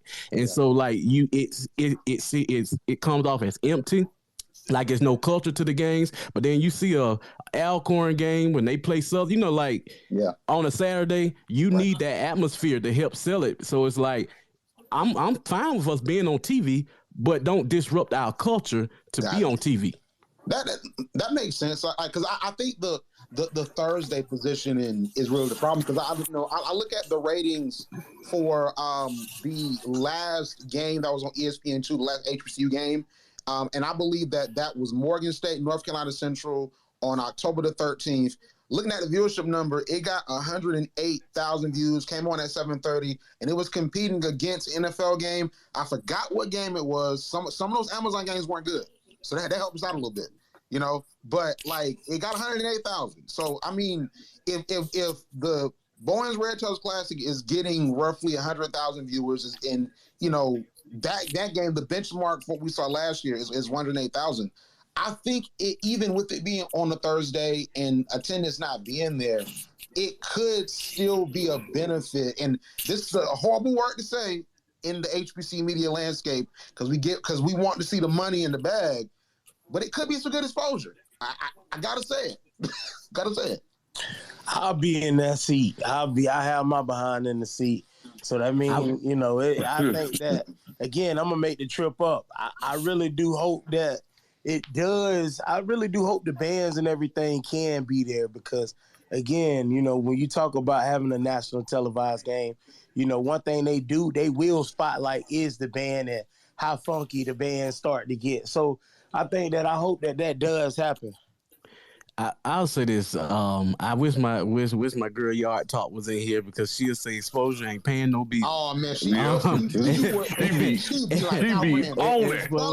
exposure. But I just think exposure to a certain point, it doesn't matter more than money because exposure don't pay the bills. But at the same time, exposure matters for these athletes because I wrote an article about Jordan Reed, who was the quarterback in North Carolina Central, that literally remembered playing Javon Hargrave on ESPNU back in like 2013. He was like ESPNU back in the day. That mattered to them because they're like, I want to get to the NFL, so I want the nation to see my talents. I want game film. You know what I'm saying? So it matters to certain sectors, but it shouldn't matter the most in negotiation, We got our guy from North Carolina A&T. He's that FCS. He's not SWAC or MEAC, so we'll let him up. Hey! For clarity's sake, we're still in MEAC camps in bowling, man. We got more MEAC camps than some of the schools in full time in the conference. But I'm just saying. That's... Get him, Dave. Get him. Oh, boy. But when you guys talk about exposure, my thing when it comes to exposure, it's important, but it doesn't mean much if the university doesn't leverage it. Right. Yes. Indeed. That's the rub, right? It's cool if you're on TV 10 times, but if the university isn't leveraging it, it doesn't matter. Especially if you're having Thursday night games, because like you said before, you got intense competition. I primarily cover the NFL, so you got some prime competition on the alternate. Yes. But hey, be fair now. Some of them games was bad. Those were terrible games. They can be as terrible as you want, but it's still the number one rated game for the week. Okay, you're right. Look, trust me, I know even Al Marcos was getting bored at them games. But they folks watch them joints. Because it's NFL, so folks are going to watch it. But something that I think about, though, is that the HBCU viewer is so unique because I think oftentimes that, there's a subset of HBCU viewer that only cares about HBCU football. And I know it's not a large subset, but there's folks that's like, I'm not really a big fan of the NFL. I ain't really watching basketball like that, But when it's like my school is on or something going on with my school, I'm tapped into that because I think there's folks like on Saturdays, Alabama is playing and there's 13 million folks watching, or it's Michigan or it's Georgia. But I know I was the fan that was like when I was at Fort Valley and I wasn't as tapped in as I am now. I'm like, I don't care Georgia playing. I want to watch Fort Valley, or I want to watch Southern play. I want to watch FAMU play. I'm more. A crazy stat that I always go back to, and Mr. Grant said this a few weeks back on HBCU Nightly. 70% of the viewership from the Celebration Bowl was not us. Yeah. It was white folks. So I want to write that so bad. I just find a way to get them eyeballs and them cats too. Yeah. Well, they had eyes on Coach Prime, I'm sure, because of that whole scandal that was going on with him leaving and stuff.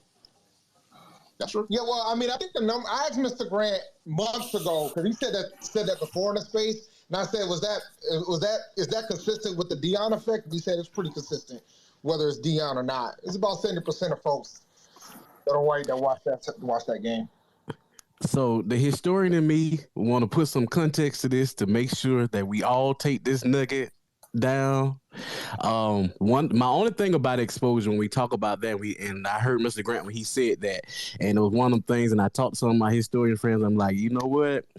That's why we have to constantly build our infrastructures up for our own athletic departments at our universities. Because with eyes, when you look back at HBCU football, especially during the 40s, when most of the other schools were dropping out of football from the war, segregation was very big. You look at all the little game programs, they would tell you that it was $1 for white people, 50 cents for black people, like reserved seating for white people. And then so we've had eyes before. The historian in me says that, okay, once they come, what did they take when they left? So when we started talking about them coming into that exposure with the transfer portal, everything, because we've had a lot of guys leave our program. Some of the guys that didn't even start leave our program in the portal. They're gone. You look at even, that school down the highway. I think they some insects or something. Bama somebody.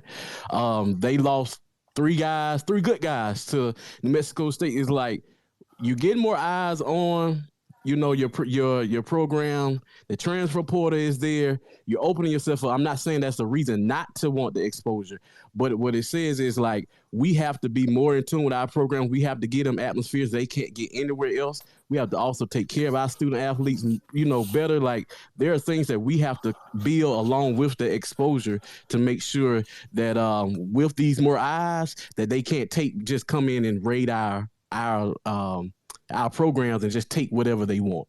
That's just my thing. Well, FCS got that problem already. Like we're already sitting in this spot where we're starting to become like the feeding ground for FBS. Yep. It's already happening, bro. People pick on what happened with A&T. Most of those guys went to FBS programs. Most of them Power 5.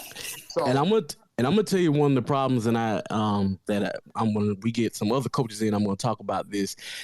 When guys left a lot of FCS schools, if you go back and look at a lot of our signing classes in the SIAC and just D2 football in general, you see like guys that had committed to us decommit and take those FCS offers because those FCS lost talent to other places, and so they came in. So a lot of our signing classes, like you go through them, a lot of those guys are no longer signed with our classes. So that's another thing to look at, because when they raid the FCS, they coming back to raid Division 2. They come to raid Division 2.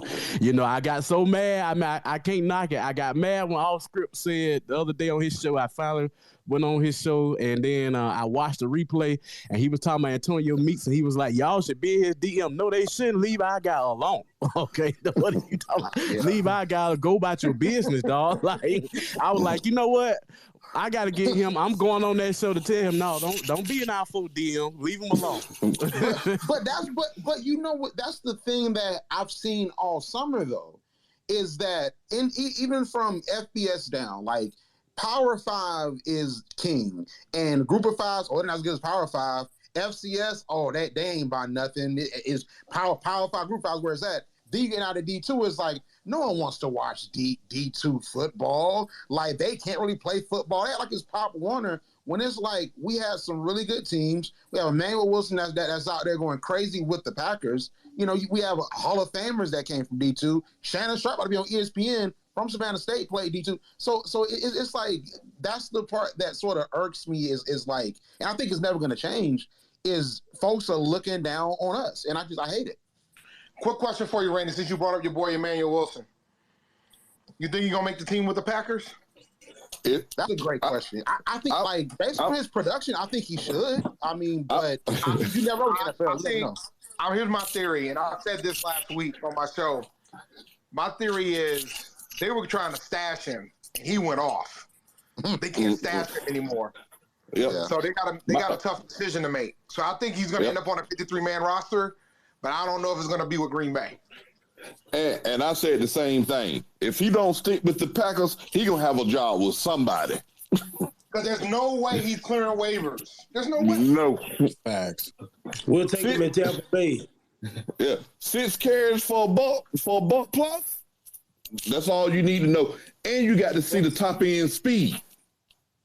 And then before it happened with Isaiah Bolden, which prayers to him, and I'm glad he's doing better. He did well in the last game on yesterday against the Patriots. He did well in that game too. Yeah, it's talent. It's talent at all HBCUs. It is talent. And you know, like we're down on what they perceive to be lower levels. Like I want to get back to that for sure, man. I'm going to tell you this. A lot of it is your coaches, the high school coaches. A lot of it is, some of it is the parents. To be able to be a college athlete, you still wanting 77,000. You know what I mean? Yeah. But a lot of coaches look at it as D1 or bust. As long as you get an education and you go play good ball, that's what it should be about. But a lot of coaches be like, oh, you better than D2. Oh, you better than D2. And they ain't even watch the D2 game. They don't even know the type of talent that's on the D2 level. Exactly. You know what I'm saying? Like Division 3 got some folks too. Division 3 got some kids who can play. Sometimes you can have a kid that can play Division 1 ball, but might want to stay close to home. Maybe one of his parents was sick, or his grandparents are sick, or whatever, and it's a Division 2 5 minutes up the road, and he don't want to leave home. He don't want to leave his mom, or whatever. Does that mean that he can't play? Because we got plenty of guys in the league right now that can play. But we got plenty of guys in our league, in the SIAC, who can play D1 football. For sure. Hands down. Like Antonio Meeks, obviously. Yeah. hey, cut that out. I'm gonna tell you something that Coach Slater said. When coaches came to him, a high school coach came to him one day, and the high school coach said, I got some good D2 players that can play for you. He said, what is a D2 player? Like what is a D2 player? If they can't play D1, I don't want them. And he kept on walking. So it's one of those things. And listen, I'm gonna tell y'all now. I'm making the SWAT mad the rest of this week. I'm making the SWAT mad. I'm so glad. I'm so glad ain't team lost the rest of the week. Okay. D2. I don't told you leave them folks alone. So I'm D2 got at Booker because they watch wrestling. When D2 and Booker had that small back and forth, I'm like The Rock versus John Cena once in a lifetime. I'm telling you. I was like, hey, look. Hey, I'll be down when I feel post though, bro. So keep them coming, man. I have fun. It's like a hobby of mine. So I'm gonna tell y'all. Well, I'm gonna give y'all the time frame because next week we gonna have Mississippi Valley fans in here. We're gonna have a lot of different people in here next week because we got the Wingate people coming, we got Mississippi Valley people coming. We're going to let these conferences invade our space because we winning all these games, okay, these out-of-conference games. Now, Mississippi Valley, I was doing some digging. The last time Central State played Mississippi Valley, it was 1995, okay? They were NAIA, and when I tell you they beat the brakes off Mississippi Valley, but what caught my attention was not only did they beat the brakes off Mississippi Valley, the great Eddie Robinson was going for his 400th win. Central State goes down there and they knock Grambling in their mouth. This NAIA school knocks Grambling in their mouth. And Coach Compton says he'll have to wait another game for that win 400. Yo,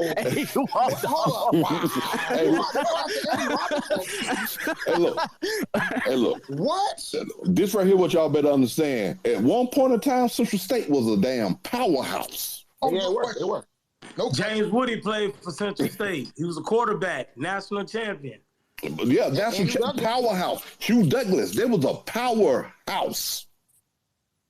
But they beat Grambling, Eddie Robinson? Yes, Grambling was Grambling. Yes. They go down there. I gotta go see what year? I gotta go see the score. What year? There's a 1995. Now it was a 14-16 game. A win is a win. A win. I mean, for an NAIA team, Eddie Robinson, Grambling, yes. So y'all be on the lookout for that. So I'm gonna wait. I'm gonna time it perfectly. You are about to cause an international incident. Like y'all are talking to mobilize Grambling. Make sure you tag me in that post. I got you. So this right here's the thing with the SWAC. It might be a rough 2 weeks for the SWAC when you say that. I think about it, man, because I got out South Carolina State beating Jackson State, and I got Hampton beating Grambling, so it might be a rough couple weeks. Yeah. You know, this right here, this right here the thing about the SWAC. The SWAC always look down on us on the SIAC. But like I tell them, if you not thumping the team, y'all got 63 scholarship athletes. 63. Y'all damn near double what Division II have. Now think about, and I'm just gonna give an example, and D2 love to bring it up, because D2 will tell you in 2010 that they was the SWAC champions in the SIAC. You know, now think about if Tuskegee had 63 scholarships then. Yeah, I keep hearing numbers that the MEAC might be adding 2 schools soon. I just don't know which ones. But okay, let's talk. Can we talk about that? So, is there like so? I know D2. You talked about you want Tuskegee to go D1, and I know your position on that. But it seems like to me it's almost like an indictment to the schools that stayed in D2 in like the 90s and 80s, like that we're still there, because it seems like it's like, well, y'all aren't in FCS, so I mean y'all might as well come. We want Morehouse, we want Clark Atlanta, we want Fort Valley, we want Albany. Like, why is it like that? Like, what is the benefit of staying in the SIAC, and what's the benefit of going to the MEAC? Like, I want to just know the wins and losses of that. Well, one of the losses is going to be you got to have money to move up. That's the big thing, because once you're not filling 36 full scholarships, now you got to fill 63 full scholarships. You know what I'm saying? If you can't handle that 63, there's no need to move. So and that's a big jump. You know, if you understand what I'm saying, you talking about what's that? But that's 27 more. It's about the other sports too. But I think people focusing on football and not think about the rest of them. Yeah, still got to take care of the rest of them when it comes to the expense for everything. That's a lot of money. Yep, it is. D2 put out the perfect scenario to move the schools and create a super HBCU conference. And then you got your divisions. You have a North Division and you have a South Division. And you also in every major market coming down the East Coast. So I'm gonna go back to Randall. The initial base of your question is this: the SIAC was a conference that had 2 divisions in it prior to them going strictly Division II. So when you look at teams like Fort Valley and, you know, when it was Clark College and Atlanta University and those people were in the conference, those schools were sitting at D3. You know, so in Fort Valley, they were sitting at D3. Tuskegee has always been in that D2 category. So when you look at it, most of the D2 teams have left, which means we lost our natural rivals. We pretty much lost outside of Morehouse. When Alabama A&M left, I always go back to that. There's no way that Tuskegee should have stayed in the SIAC once Alabama A&M left, because the conference then was going to have to embrace other schools that was going to put the travel. So if you look at travel costs, we talk about travel costs now, the SIAC, it is really, it's expensive to travel from Jacksonville, Florida to Frankfort, Kentucky to Central State. Those are long trips. It was one of the reasons Albany State was really like when Mike White was there, they were really die hard about not wanting Central State to be in this conference, because back then we didn't have division. You had to go to all the schools. It was like 8 of us in there. Then we added Stillman. Payne was supposed to bring, they bought them back for a year, then they cut it back off. So we lost some schools that made divisions make sense. And so then when we added, you know, we've added since Allen back, and we've added Edward Waters to the conference. That you know, that balances out number wise, and you know, hopefully Talladega comes on. But still, when you start talking about the Tuskegee brand, when you look at that Allen game, Tuskegee is in a unique situation. So I talk about Tuskegee differently from the other schools. Tuskegee is in a unique situation. We're in a city that's basically dying. Okay, we have a negative 6% decline on growth in the city. Which means I've watched the decline of that Tuskegee attendance over time, because there's no longer this community base there for Tuskegee. You look at where our alums are, you look at that, the geographic territory, we're spread out. So when I see last year Morehouse and Howard play 30,000, I'm like, see, there are games that people want to see. So as a brand perspective for the university, we have to gauge through data what our fans want to see. I'm always like, we should send out a quick questionnaire when they come home for homecoming. What games will you travel to see? Because guess what? They're not traveling to see. This is no knock on Allen, but the attendance was 400 people at a Tuskegee home game for the Allen game. 400 people? What in the world? This, you talking about a team that averages 10,000 people per game? The people are telling you what they want and what they don't want to see. So in order for Tuskegee to continue the brand and the dominance that we have for years, we have to embrace the changing, the changing culture, the changing landscape, because that older crowd, we don't talk about this enough. COVID decimated a lot of the older crowds at our Division II schools. I can, every week that Mr. Lee was up here, he's really, locked in with that older alumni base. Every week, it was 4 or 5 different people posted, they've passed. So now these are couples that were coming with their brothers, they're coming with their wives. Now they die, you lose them, and you lose their wife, because their wives, they're not traveling to the game by themselves. You lost a lot. So you have to replace it. And when you're in a city where it's on the decline, you can't replace those people that easily. So we have to go out. And, I talk about going to California. Tuskegee is, we got a lot of people in California. That's why I talk about that Tuskegee Morehouse game. Maybe that game need to go out to Cali, because both schools have a big presence out there. So it's some things that we have to do from a brand. And to the other point about the conference, not the knock on the smaller schools. Like, there's no knock on them. They just have to do the work that they have to do to get where they are.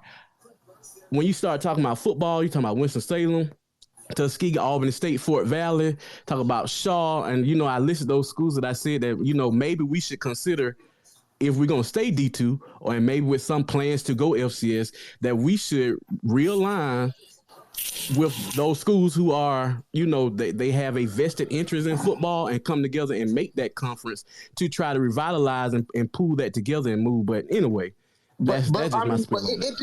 But I understand that part, but it just seems like it's an indictment on all of us. Except maybe Tuskegee, because y'all be beating, the SWAC schools. But it's like, like Fort Valley and Albany and these different schools and Winston-Salem and Union.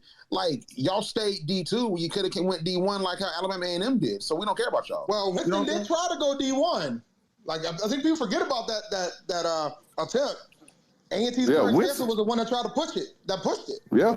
But they ran out of money. Winston tried to go. That's why they had to come back. Yeah. Savannah State tried. They came back down. Yeah. Yeah, they had to come back down too. So, like, it's not to cut you off. Yeah, you got to have the money. And it's kind of like last year, this game in New York with Morehouse and Howard was 30,000 strong in the seats. And there's probably another 10 to 12,000 outside just tailgating, having a good time. They're not going to have those numbers when Morehouse will go there and play Albany this year. What? Let me. You don't think so? Because I put this out on Clutch Points. They have a nice little lineup, like a nice little 5-day lineup. That might. Yeah, but Howard's a brand. Howard is a strong brand. Yeah, Howard is probably the brand. Yeah, you have to understand, when it comes to HBCUs, I'm saying we probably got 5 to maybe 6 national brands that's nationwide, not regional brands, but national brands. Howard is one, Morehouse and Spelman is one, A&T is one, Tuskegee is one, FAMU is the other. So where they go, people are going to come. Now, it's bad that some of the schools are just terrible in football or in whatever sport that it is. Morehouse went to play Howard in basketball at Howard last Martin Luther King Day, and it was jam-packed in there. It was flooded. Jam-packed. And then if you watch another Howard game that comes on ESPN Plus, you be like, well, what was all the people that was at the Morehouse and Howard game? Yeah. So if the title sponsor is thinking that they're gonna have 30,000 people at this game the third week of September, they're gonna be sadly mistaken. And the only reason they're not playing Howard, Morehouse is not playing Howard this year, is Howard already had a previous scheduled game. Now, the next 2 years, they're going to play Howard in New York, but Morehouse is going to play Howard at Howard the second week of the season, which I'm expecting for that to be sold out. I wouldn't be surprised if they tried. If I think Howard Stadium sits like 12,000, I wouldn't be surprised if they tried to get 20,000 in there. Well, they might move to Audi. They might move to Audi Stadium. Yeah, and they talking about that because they just moved the game because the game was supposed to be at 1. They just moved it to 7. What? Oh, wait. The Morehouse Auburn State game? No, the Morehouse Howard game. Oh. It was supposed to be at 1. They just moved it to 7. Yeah, they got lights. They finally got lights. I'm very impressed by Howard by finally getting lights. Yeah. And what to be fair, I mean, I know we're talking very intellectual conversation about media rights and attendance and conference realignment, but to be fair, it be hot, so that might be a good move. It do be hot now. Yeah, I just was told. I just saw that. I guess the MEX challenge is going to be the highest 98.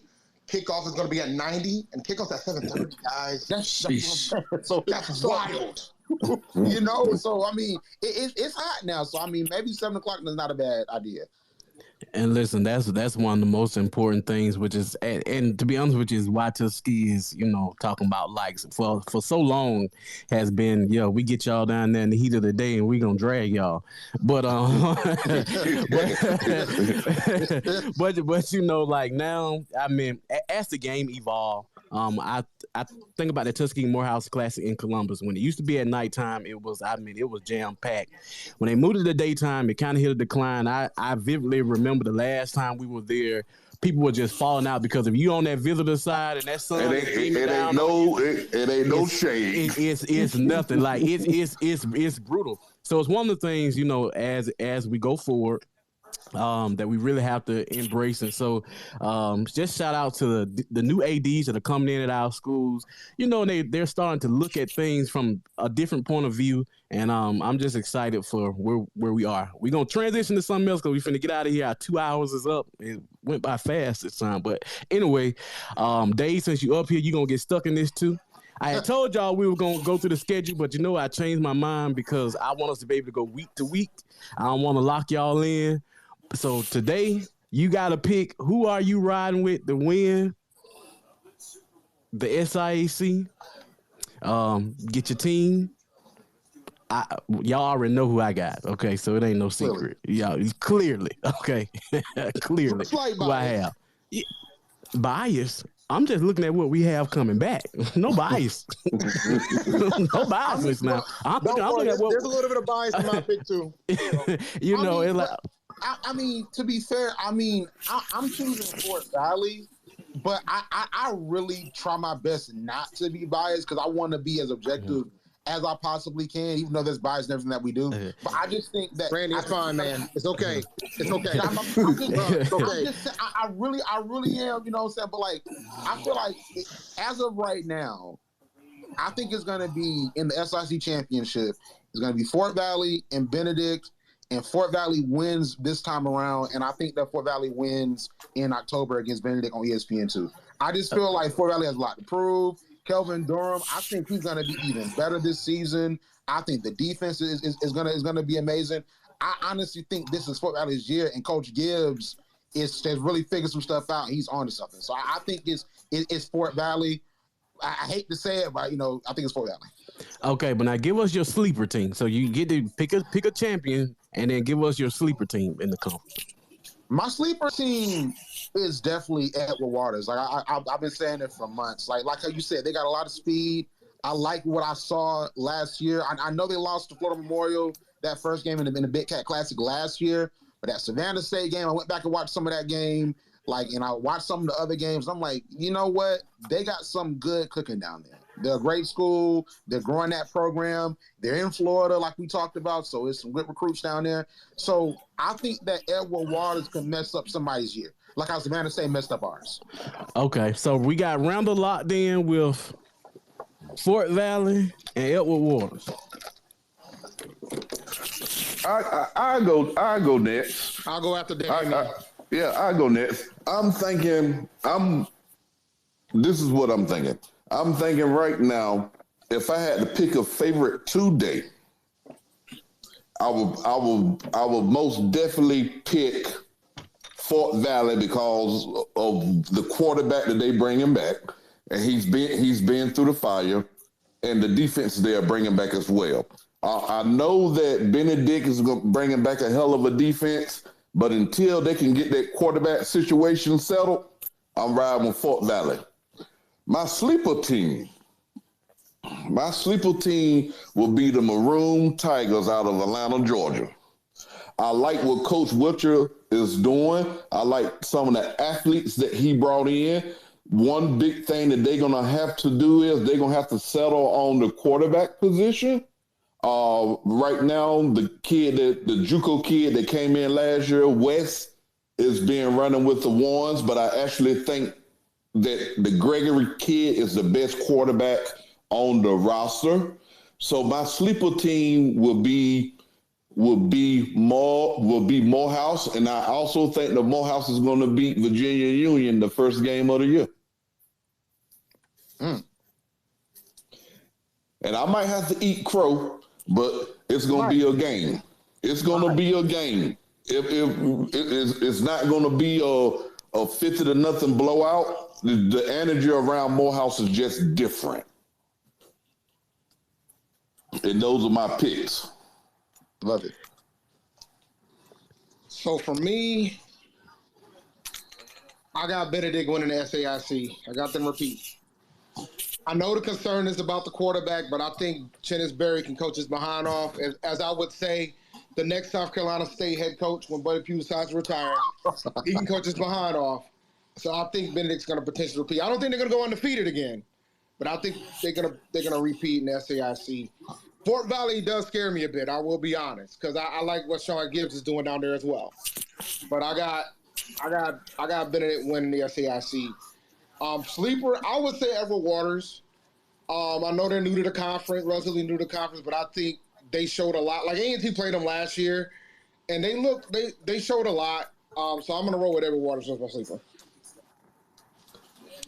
Go ahead, give me Benedict. I got Benedict to take it, man. And until somebody proves to me that they can stop that defensive line, I don't think anybody at SIC can handle it. So give me Benedict, and I think it's going to be Benedict and Tuskegee in the SIC final. I feel like Fort Valley's going to have to beat Benedict at the end of the year, and they don't. And that's going to keep them out. Tuskegee doesn't have a very tough schedule. They only have to face off against Fort Valley at the first game of the year. In between there, they got pretty much soft schedule D2-wise. And then my sleeper's going to be Miles. I actually picked Miles to go 7-3. So, hey, shout out to Sam Shade. Coach Thomas ain't in here, but we can put him down for Benedict. We already know. We already know. We already know that man is Benedict. Yeah, we already know. He ain't going no other way. So, Flicks, man, we agree on one thing. Well, two things. That Miles is my sleeper. Everybody look at Miles at that 1-19 last year. Miles just had a horrible lot of events. The only thing that's gonna worry me about Miles on an injury standpoint, they play two FCS teams back to back.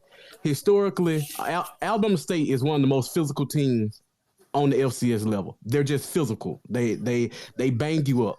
Miles has experienced that playing them the first game a couple of years, 2 or 3 years in a row. Like they just be banged up after they play them. If they can survive Alabama State with minimum injuries, and I have them winning that game this year by a field goal. I got them by 3 at Bama State. I think Bama State goes to the Magic City Classic 0-5.